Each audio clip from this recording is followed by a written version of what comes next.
ನಮಸ್ಕಾರ. ಗೋಸ್ವಾಮಿ ವಿಶೇಷ ಚರ್ಚೆಗೆ ಸ್ವಾಗತ. ಸನಾತನ ಸಂಸ್ಕೃತಿ ಸನಾತನ ಧರ್ಮವನ್ನ ಹೊಂದಿರತಕ್ಕಂತ ಭಾರತದಲ್ಲಿ ಅದರಲ್ಲೂ ಇತ್ತೀಚಿನ ದಿನಗಳಲ್ಲಿ ರಾಮಚಂದ್ರಾಪುರ ಮಠದ ಶ್ರೀ ರಾಘವೇಶ್ವರ ಭಾರತಿ ಸ್ವಾಮೀಜಿಯವರ ಹೆಸರು ಚಾಲ್ತಿಗೆ, ಚರ್ಚೆಗೆ, ವಿವಾದಕ್ಕೆ, ವಾದ ಪ್ರತಿವಾದಕ್ಕೆ ಬಂದಷ್ಟು ಇತ್ತೀಚೆಗೆ ಯಾವ ಸ್ವಾಮಿಗಳ ಹೆಸರು ಕೂಡ ಬಂದಿಲ್ಲ. ಅವರ ಮೇಲೆ ಇರತಕ್ಕಂಥ ಆರೋಪವೂ ಕೂಡ ಆ ತರಹದ್ದೇ. ಅದು ಅತ್ಯಾಚಾರ ಪ್ರಕರಣಕ್ಕೆ ಸಂಬಂಧಪಟ್ಟದ್ದು.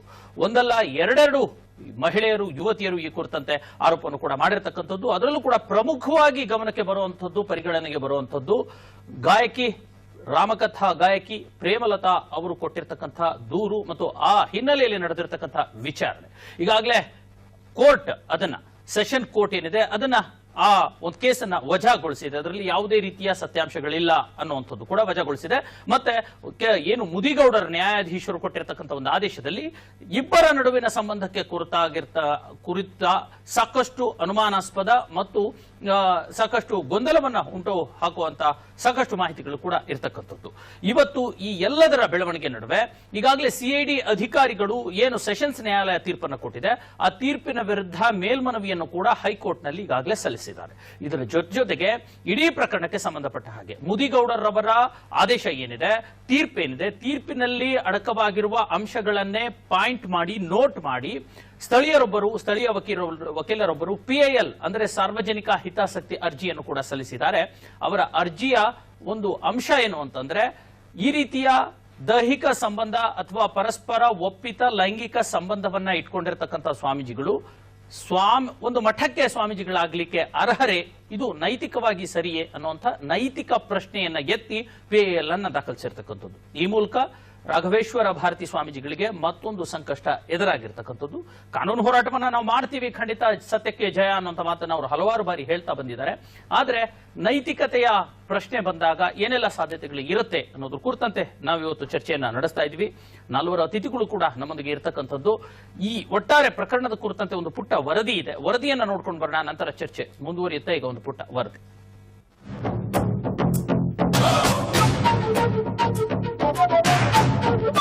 ಸಿಐಡಿ ತನಿಖಾಧಿಕಾರಿಗಳು ರಾಘವೇಶ್ವರ ಶ್ರೀಗಳ ಮೇಲೆ ಸಲ್ಲಿಸಿದ್ದ ಕ್ರಿಮಿನಲ್ ಮೇಲ್ಮನವಿಯನ್ನು ನ್ಯಾಯಮೂರ್ತಿ ಎವಿ ಚಂದ್ರಶೇಖರ್ ಅವರಿದ್ದ ಏಕಸದಸ್ಯ ಪೀಠ ವಿಚಾರಣೆ ನಡೆಸಲು ಅಂಗೀಕರಿಸಿದೆ.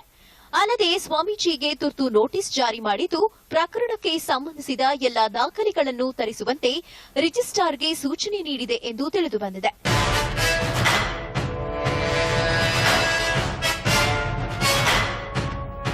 ರಾಮಕಥಾ ಗಾಯಕಿಯಾದ ಪ್ರೇಮಲತಾರವರು ದಾಖಲಿಸಿದ್ದ ಅತ್ಯಾಚಾರ ದೂರು ಕುರಿತಂತೆ ವಿಚಾರಣೆ ಪೂರ್ಣಗೊಳಿಸಿದ್ದ ಸೆಷನ್ಸ್ ಕೋರ್ಟ್ನ ನ್ಯಾಯಾಧೀಶ ಜಿಬಿ ಮುದಿಗೌಡರ್ ಅವರು ಮಾರ್ಚ್ 31ರಂದು ಶ್ರೀಗಳನ್ನ ಅತ್ಯಾಚಾರ ಆರೋಪದಿಂದ ಮುಕ್ತಗೊಳಿಸಿ ತೀರ್ಪು ಪ್ರಕಟಿಸಿದ್ರು.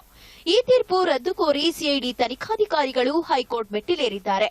ಶ್ರೀಗಳ ವಿರುದ್ಧ ಅತ್ಯಾಚಾರ ಆರೋಪ ಸಾಬೀತುಪಡಿಸಲು ಯಾವುದೇ ಸೂಕ್ತ ಸಾಕ್ಷ್ಯಾಧಾರಗಳಿಲ್ಲ ಎಂದು ನ್ಯಾಯಾಧೀಶರು ತಮ್ಮ ತೀರ್ಪಿನಲ್ಲಿ ತಿಳಿಸಿದ್ರು. ಆದರೆ ಸಿಐಡಿ ತನಿಖಾ ವರದಿಯಲ್ಲಿ ಸ್ವಾಮೀಜಿರವರು ಅತ್ಯಾಚಾರ ನಡೆಸಿದ ಬಗ್ಗೆ ಸಾಕ್ಷ್ಯಾಧಾರಗಳು ಇವೆ. ಅವುಗಳನ್ನು ಸೆಷನ್ಸ್ ನ್ಯಾಯಾಧೀಶರು ಮಾನ್ಯ ಮಾಡಿಲ್ಲ. ಪ್ರಕರಣದ ಮುಖ್ಯ ವಿಚಾರಣೆ ನಡೆಯುವ ಮುನ್ನವೇ ಸ್ವಾಮೀಜಿಯವರನ್ನು ಆರೋಪ ಮುಕ್ತಗೊಳಿಸಿರುವುದು ಕಾನೂನು ಬಾಹಿರ. ಹೀಗಾಗಿ ಸೆಷನ್ಸ್ ನ್ಯಾಯಾಧೀಶರ ತೀರ್ಪು ರದ್ದುಪಡಿಸುವಂತೆ ಮೇಲ್ಮನವಿಯಲ್ಲಿ ತನಿಖಾಧಿಕಾರಿಗಳು ಕೋರಿದ್ದಾರೆ.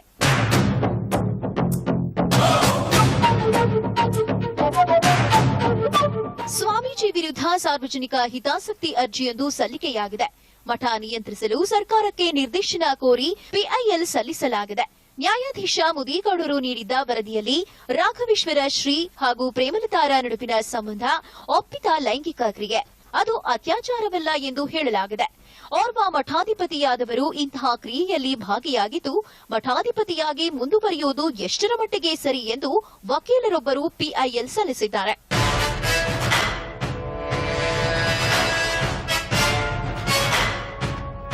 ಸ್ವಾಮೀಜಿ ವಿರುದ್ಧ ಸಲ್ಲಿಕೆಯಾದ ಪಿಐಎಲ್ ವಿಚಾರಣೆ ನಡೆಸಿದ ಮುಖ್ಯ ನ್ಯಾಯಮೂರ್ತಿ ಎಸ್ಕೆ ಮುಖರ್ಜಿ ಮತ್ತು ನ್ಯಾಯಮೂರ್ತಿ ರವಿ ಮಳಿಮಠರವರಿದ್ದ ವಿಭಾಗೀಯ ಪೀಠ ಸರ್ಕಾರದ ಮುಖ್ಯ ಕಾರ್ಯದರ್ಶಿಗಳಿಗೆ ಈ ಕುರಿತು ಮನವಿ ಪತ್ರ ಸಲ್ಲಿಸುವಂತೆ ಅರ್ಜಿದಾರರಿಗೆ ಸೂಚಿಸಿದೆ.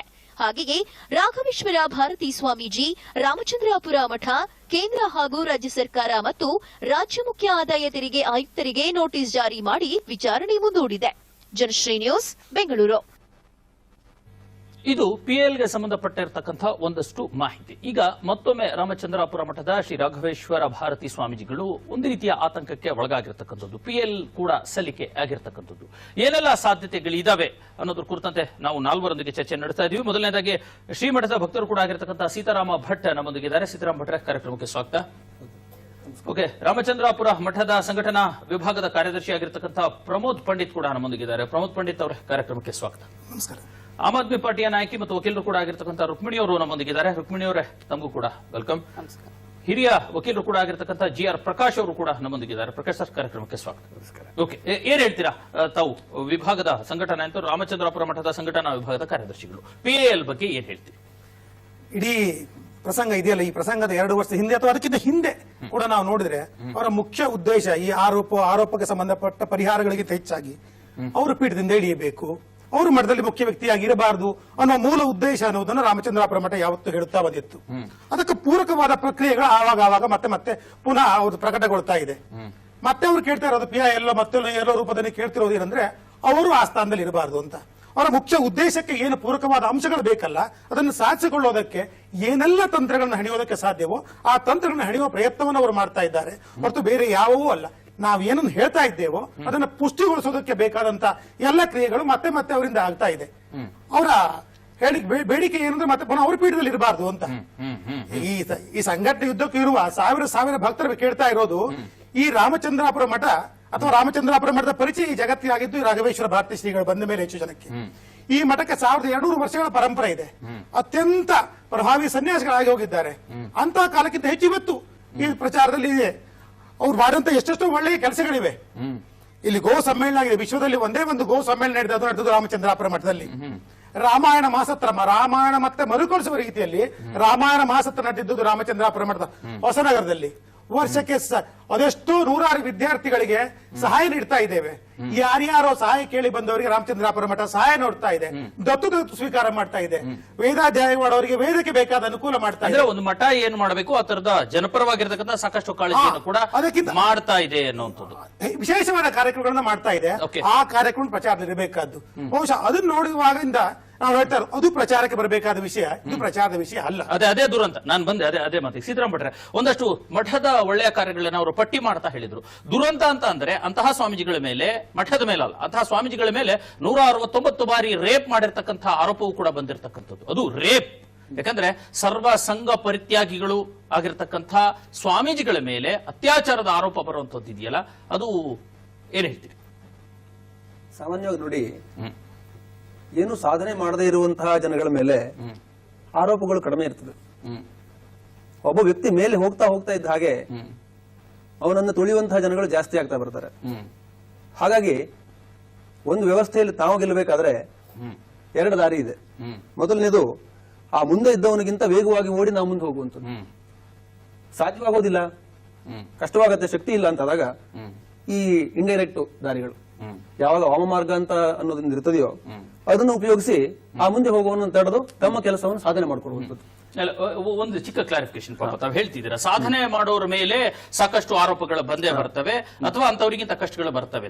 ರಾಘವೇಶ್ವರ ಸ್ವಾಮೀಜಿಗಳ ಹೊರತಾಗಿ ಈ ರಾಜ್ಯದಲ್ಲಿ ಬೇರೆ ಬೇರೆ ಸಮುದಾಯಗಳಲ್ಲಿ ಅಥವಾ ಈ ದೇಶದಲ್ಲಿ ಬೇರೆ ಯಾವ ಸ್ವಾಮೀಜಿಗಳು ಇಲ್ವಾ, ಅಥವಾ ಅವರಷ್ಟು ಸಾಧನೆ ಮಾಡಿರೋರು, ಅವ್ರಿಗಿಂತ ಹೆಚ್ಚು ಸಾಧನೆ ಮಾಡಿರೋರು ರಾಜ್ಯಕ್ಕೆ ಸಂಬಂಧಪಟ್ಟ ಹಾಗೆ ಇಲ್ವಾ ಅಂತ. ಅಂದ್ರೆ ಕೆಲವೊಂದು ಕ್ಷೇತ್ರದಲ್ಲಿ ಈ ಸ್ಪರ್ಧೆ ಅನ್ನೋದು ಏರ್ಪಡೋದಿಲ್ಲ. ಕೆಲವೊಂದು ಕಡೆಯಲ್ಲಿ ತುಂಬಾ ಜಾಸ್ತಿ ಆಗಿಬಿಡ್ತದೆ. ಅವಾಗ ಅಲ್ಲ, ನನ್ನ ಪ್ರಶ್ನೆ ಉದ್ದೇಶ ಎಷ್ಟು ನೈತಿಕವಾಗಿ ಅಂದ್ರೆ ಆತರ ಸಾಧನೆ ಮಾಡೋರು ಇದ್ದಾರೆ, ಬೇರೆ ಕ್ಷೇತ್ರಗಳೆಲ್ಲ ಸಾಧನೆ ಮಾಡೋರು ಇದ್ದಾರೆ. ಹಾಗಾದ್ರೆ ಅವರ ಮೇಲೆ ಬರದೇ ಇರತಕ್ಕಂತ ಆರೋಪಗಳು ಈ ಸ್ವಾಮೀಜಿಗಳ ಮೇಲೆ ಹೇಳ್ತೇನೆ. ಈಗ ರಸ್ತೆಯಲ್ಲಿ ಹೋಗುವಾಗ 2 ಜನರ ಮಧ್ಯದಲ್ಲಿ ಗಲಾಟೆಗಳು ಅಥವಾ ಭಿನ್ನಾಭಿಪ್ರಾಯಗಳು ಕಡಿಮೆ ಇರ್ತದೆ. ಅದೇ ಮನೆಯಲ್ಲಿರುವಂತಹ ಅಣ್ಣ ತಮ್ಮಂದಿರಲ್ಲಿ ಭಿನ್ನಾಭಿಪ್ರಾಯಗಳು, ಸಮಸ್ಯೆಗಳು ಜಾಸ್ತಿ ಇರ್ತದೆ. ಇದು ನಮಗೆ ಅಂದಾಜಿರಬಹುದು. ಯಾಕೆ ಹಾಗಾದ್ರೆ ರಸ್ತೆಯಲ್ಲಿ ಯಾಕೆ ಜನಕ್ಕೆ ಜಾಸ್ತಿ ಇಲ್ಲ? ಸಂಬಂಧ ಇಲ್ಲ, ಅವನಷ್ಟಕ್ಕೆ ಅವನು ಹೋಗ್ತಾ ಇದ್ದಾನೆ. ಅಲ್ಲ ಅಂದ್ರೆ ನಿಮ್ಮ ಅರ್ಥ ಈ ರಾಜ್ಯದ ಬೇರೆ ಸ್ವಾಮೀಜಿಗಳು ರಸ್ತೆಯಲ್ಲಿ ಹೋಗೋ ಲೆಕ್ಕಾಚಾರದವರು ಅಂತಾನ? ಹಾಗಲ್ಲ. ನೀವು ವಿಷಯಾಂತರವನ್ನ ಇಲ್ಲಿ ಒಂದು ವಿಚಾರ ಮಾಡಿ ಮಾತಾಡ್ಲಿಕ್ಕೆ ಅವಕಾಶ ಕೊಡಿ. ಯಾವುದೇ ಒಂದನ್ನ ಉದಾಹರಣೆ ಯಾವುದು ಅದನ್ನು ತೆಗೆದುಕೊಳ್ಬೇಕು. ಅದರ ಹೊರತಾಗಿ ಪೂರ್ತಿಯನ್ನು ತೆಗೆದುಕೊಳ್ಬೇಕು. ಅರ್ಧವನ್ನು ಅಥವಾ ಉದಾಹರಣೆ ಕೊಟ್ಟಂತದ್ದನ್ನ ಅದನ್ನೇ ನೇರವಾಗಿ ಉಪಯೋಗಿಸುವಂತದ್ದನ್ನು ನೀವು ಆಂಕರ್ಗಳಾಗಿ ಮಾಡಬಾರದು. ಯಾಕಂದ್ರೆ ನಾನು ಉದಾಹರಣೆ ಕೊಡ್ತಾ ಇರೋದೇನಂದ್ರೆ ಅದು ರಸ್ತೆಯಲ್ಲಿ ಹೋಗ್ತಾ ಇರುವಂತದ್ದು ಕೇವಲ ಉದಾಹರಣೆ ಮಾತ್ರ. ಯಾಕಂದ್ರೆ ರಸ್ತೆಯಲ್ಲಿ ಹೋಗ್ತಾ ಇರುವವರಿಗೆ ಭಿನ್ನಾಭಿಪ್ರಾಯ ಬರೋದಿಲ್ಲ, ಮನೆಯಲ್ಲಿರುವಂತಹ ಅಣ್ಣ ತಮ್ಮಂದರಿಗೆ ಇಬ್ಬರಿಗೆ ಭಿನ್ನಾಭಿಪ್ರಾಯ ಬರ್ತದೆ, ಅಲ್ಲಿ ಕಾರಣಗಳು ಜಾಸ್ತಿ ಇರ್ತದೆ. ಹಾಗಾಗಿ ರಸ್ತೆಯಲ್ಲಿ ಹೋಗುವಂತದನ್ನ ಬಿಡಿ, ಅದು ಕೇವಲ ಉದಾಹರಣೆ ಮಾತ್ರ. ಹಾಗಾಗಿ ಅದೇ ರೀತಿಯಲ್ಲಿ ಇಲ್ಲಿ ಯಾರಿಗೋ ಅಸೂಯೆ ಇರಬಹುದು, ಯಾರಿಗೂ ಸಹ ಇನ್ನೊಬ್ಬರನ್ನ ಮೇಲೆ ಹೋಗುವವರನ್ನು ಹಿಡಿಬೇಕು ಕೆಳಗಡೆಯಲ್ಲಿ ಎನ್ನುವಂತ ಉದ್ದೇಶ ಇರಬಹುದು. ಆ ರೀತಿಯಲ್ಲಿ ಇಲ್ಲಿ ಕಾರಣವಾಗಿದೆಯೇ ಹೊರತಾಗಿ ನಮಗೆ ಈ PIL ಆಗ್ಲಿ ಈ ತರದ ಹಿಂದಿನಿಂದ ನಮಗೆ ಹೊಡುವಂತಹ ಏಟುಗಳಾಗ್ಲಿ ನಮಗೆ ಯಾವ್ದು ಹೊಸ್ತಲ್ಲ. ನಿಮ್ಗೆ ಗೊತ್ತಿದೆ ಸಾಕಷ್ಟು ಆಗಿದೆ ಅನ್ನುವಂಥದ್ದು. ಅಂದ್ರೆ ಇದು ಮನೆಯೊಳಗಿನ ಜಗಳ ಅನ್ನುವಂಥದ್ದು ಸೂಕ್ಷ್ಮವಾಗಿ ಹೇಳ್ತಿದ್ದೀರಾ.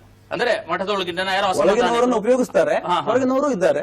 ಅಂದ್ರೆ ಎಲ್ಲರೂ ಸೇರಿ ಈಗ ಒಂದೇನಂದ್ರೆ ಒಬ್ಬ ಪ್ರಬಲವಾದಂತಹ ಶತ್ರುವನ್ನು ಸೋಲಿಸಬೇಕಾದ್ರೆ ಆ ಎಲ್ಲರೂ ಸೇರ್ಕೊಳ್ಬೇಕಾಗ್ತದೆ. ಒಬ್ಬರ ಹತ್ರ ಆಗೋದಿಲ್ಲ, ಒಬ್ಬರೆಲ್ಲ ಪ್ರಯತ್ನ ಮಾಡಿ ನೋಡಿ ಆಗಿದೆ.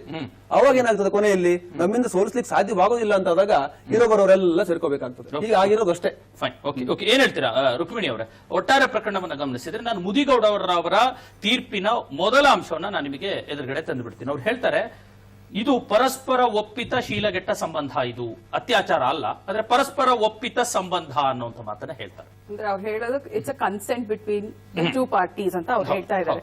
ಜಡ್ಜ್ ಅಲ್ಲ, ಅವರು ಕನ್ಸೆಂಟ್ ಅಂದ್ರೆ ಜಡ್ಜ್ ತಗೊಂಡಿದ್ದಾರೆ. ಆದ್ರೆ ಪ್ರೇಮಲತಾ ಅವರು ಕಂಪ್ಲೇಂಟ್ ದಾಖಲೆ ಮಾಡಿದಾಗ ನನಗೆ ರೇಪ್ ಆಗಿದೆ ಅಂತ ಅವ್ರು ಸ್ಪೆಸಿಫಿಕ್ ಆಗಿ ಹೇಳ್ತಾರೆ. ಇವರು ಜಡ್ಜ್ ಏನ್ ಹೇಳ್ತಾರೆ, ಇಟ್ಸ್ ಅ ಕನ್ಸೆಂಟ್ ಅಂತ ತಗೋತಾರೆ. ಅಲ್ಲೇ ನೀವು ನೋಡ್ಬೋದು, ಏಕೆಂದ್ರೆ ಕಂಪ್ಲೇಂಟ್ ಮೇಲೆ is not acting on behalf of the complaint.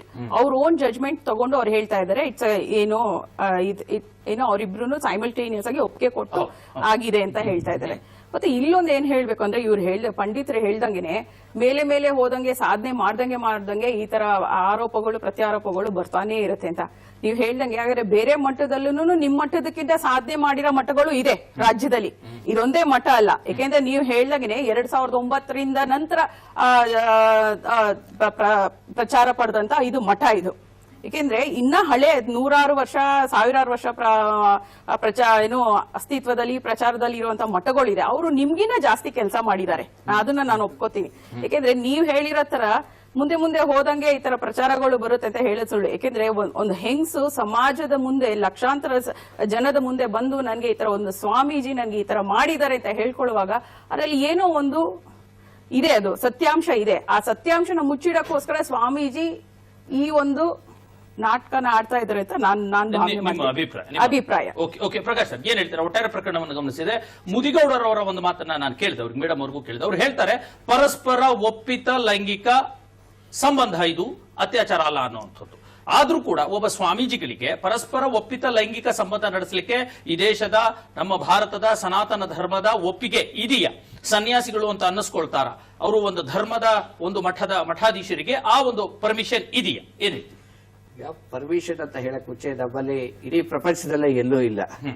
ಧರ್ಮಕ್ಕೆ ಕಾನೂನು ಮಾಡಿರೋದು ಭಾರತ ಒಂದೇ. ಪ್ರಪಂಚದಲ್ಲಿ ಯಾವ್ದೇ ಭಾಷೆ, ಇವಾಗ ಕ್ರಿಶ್ಚಿಯಾನಿಟಿ ಬಗ್ಗೆ ಹೋಗಿ ಯಾವ್ದಾದ್ರು ದೇಶದಲ್ಲಿ ಕಾನೂನು ಇದೆಯಾ ಕೇಳಿ? ಇಲ್ಲ. ಅವ್ರ ಧರ್ಮ ಆತರ ವೈಯಕ್ತಿಕ ವಿಚಾರ ಅಂತಾನೆ ಅದು ತಿಳ್ಕೊಂಡಿರೋದು. ಬೇರೆ ಎಲ್ಲ ವಿಷಯಗಳಿಗೂ ಕಾನೂನು ಇರೋದು. ಹೀಗಾಗಿ ನಮ್ಮ ದೇಶದಲ್ಲಿ ಕಾನೂನುಗಳು 3500 ಕಾನೂನು ಇರೋದು. ಧರ್ಮಕ್ಕೂ ಪ್ರತಿಯೊಂದು ಧರ್ಮದಲ್ಲಿ ಒಂದೊಂದಿದೆ. ಇವಾಗ ಹಿಂದೂಲ ಅಂತ ಹೇಳ್ಬಿಟ್ರೆ ಅದರಲ್ಲೇ ಒಂದು 60 65 ಸ್ಮಾಲರ್ ಎನಾಕ್ಟ್ಮೆಂಟ್ ಗಳಂತ ಬಂದ್ಬಿಡುತ್ತವೆ ಕಾನೂನುಗಳು. ಇಂಥ ಸಂದರ್ಭದಲ್ಲಿ ಏನಾಗುತ್ತೆ, ಅಷ್ಟು ಅಲ್ಲದೆ ಈಗ ಇಲ್ಲಿವರೆಗೂ ನ್ಯಾಯಾಲಯಗಳು ಹೇಳ್ಕೊಂಡು ಬಂದಿರೋದೊಂದೇ, ಇಂತಹ ನೈತಿಕತೆ ವಿಷಯದಲ್ಲಿ ಅವ್ರು ಯಾವತ್ತೂ ತಲೆ ಹಾಕಲ್ಲ ನ್ಯಾಯಾಲಯಗಳು. ಅದು ಒಂದೇ ನಾವು ತಿಳ್ಕೋಬೇಕು. ಇವಾಗ ಹೈಯರ್ ಕೋರ್ಟ್ಸ್ ಗಳಿಗೆ ಇವರು ಹೋಗಿದ್ದಾರೆ ಮಾಡಿದ್ದಾರೆ ಅಂತಲ್ಲ, ನೈತಿಕತೆ ವಿಷಯ ಬಂದಾಗ ಇದನ್ನ ಆ ಒಂದು ಮಠದಲ್ಲೇ ನಿವಾರಿಸಿಕೊಳ್ಳಬೇಕು ಅಂತ ಹೇಳಿ ಇವತ್ತಿನವರೆಗೂ ಒಂದು ಕಾನೂನಲ್ಲಿದೆ. ಈಗ ಯಾವುದೇ ಆಗ್ಲಿ, ಇವಾಗ PIL ಹಾಕಿರೋದು ಕೂಡ ಅದಕ್ಕೆ ನಾವು ಸೀಮಿತ ಮಾಡಿಕೊಂಡ್ರೆ ಪಬ್ಲಿಕ್ ಇಂಟ್ರೆಸ್ಟ್ ಈಗ ಯಾವ್ದೋ ಒಂದು ಫೈನಾನ್ಷಿಯಲ್ ಇರೆಗ್ಯುಲಾರಿಟಿ ನಡೀತಾ ಇದೆ, ಸಾರ್ವಜನಿಕರಿಂದ ಹಣ ಇದು ಕಲೆಕ್ಟ್ ಮಾಡಿದ್ರಲ್ಲಿ ಏನೋ ವ್ಯತ್ಯಾಸ ಆಗ್ತಾ ಇದೆ, ಅಂಥದ್ರ ಬಗ್ಗೆ ನ್ಯಾಯಾಲಯಗಳು ಇನ್ವಾಲ್ವ್ ಆಗುತ್ತೆ. ಇಲ್ಲಿ ಅಲ್ಲಿ ಒಂದು ಇದು ಈ ಮಠಕ್ಕೆ ಬಂದ್ರೆ ಅದಕ್ಕೊಂದು ಅವಕಾಶ ಇದೆ. ಯಾಕೆಂದ್ರೆ ಹಿಂದಿನ ಸರ್ಕಾರ ಅವ್ರಿಗೆ ಗೋಕರ್ಣದ ಮಠನ ವಹಿಸ್ಬಿಟ್ಟಿದೆ, ಅದು ಸರ್ಕಾರದಿಂದ ವಹಿಸಿರೋದು. ಅಲ್ಲಿ ಯಾವುದೋ ಒಂದು ಕಾನೂನು ಪ್ರಕ್ರಿಯೆ ತೊಡಕಾಗಿದೆ ಅಂತ ಹೇಳಿ ಇಲ್ಲಿ ಸರ್ಕಾರ ಅದರಲ್ಲಿ ಮಧ್ಯಸ್ಥಿಕೆ ವಹಿಸಿ ಇಲ್ಲ ಅದರಲ್ಲಿ ಇನ್ವಾಲ್ವ್ ಆಗೋದಕ್ಕೆ ಇಲ್ಲ ಅದರದ ಒಂದು ಯಾವ್ದಾದ್ರು ಒಂದು ಕಾನೂನು ಕ್ರಮ ಕೈಗೊಳ್ಳೋದಕ್ಕೆ ಅವಕಾಶ ಇದೆ.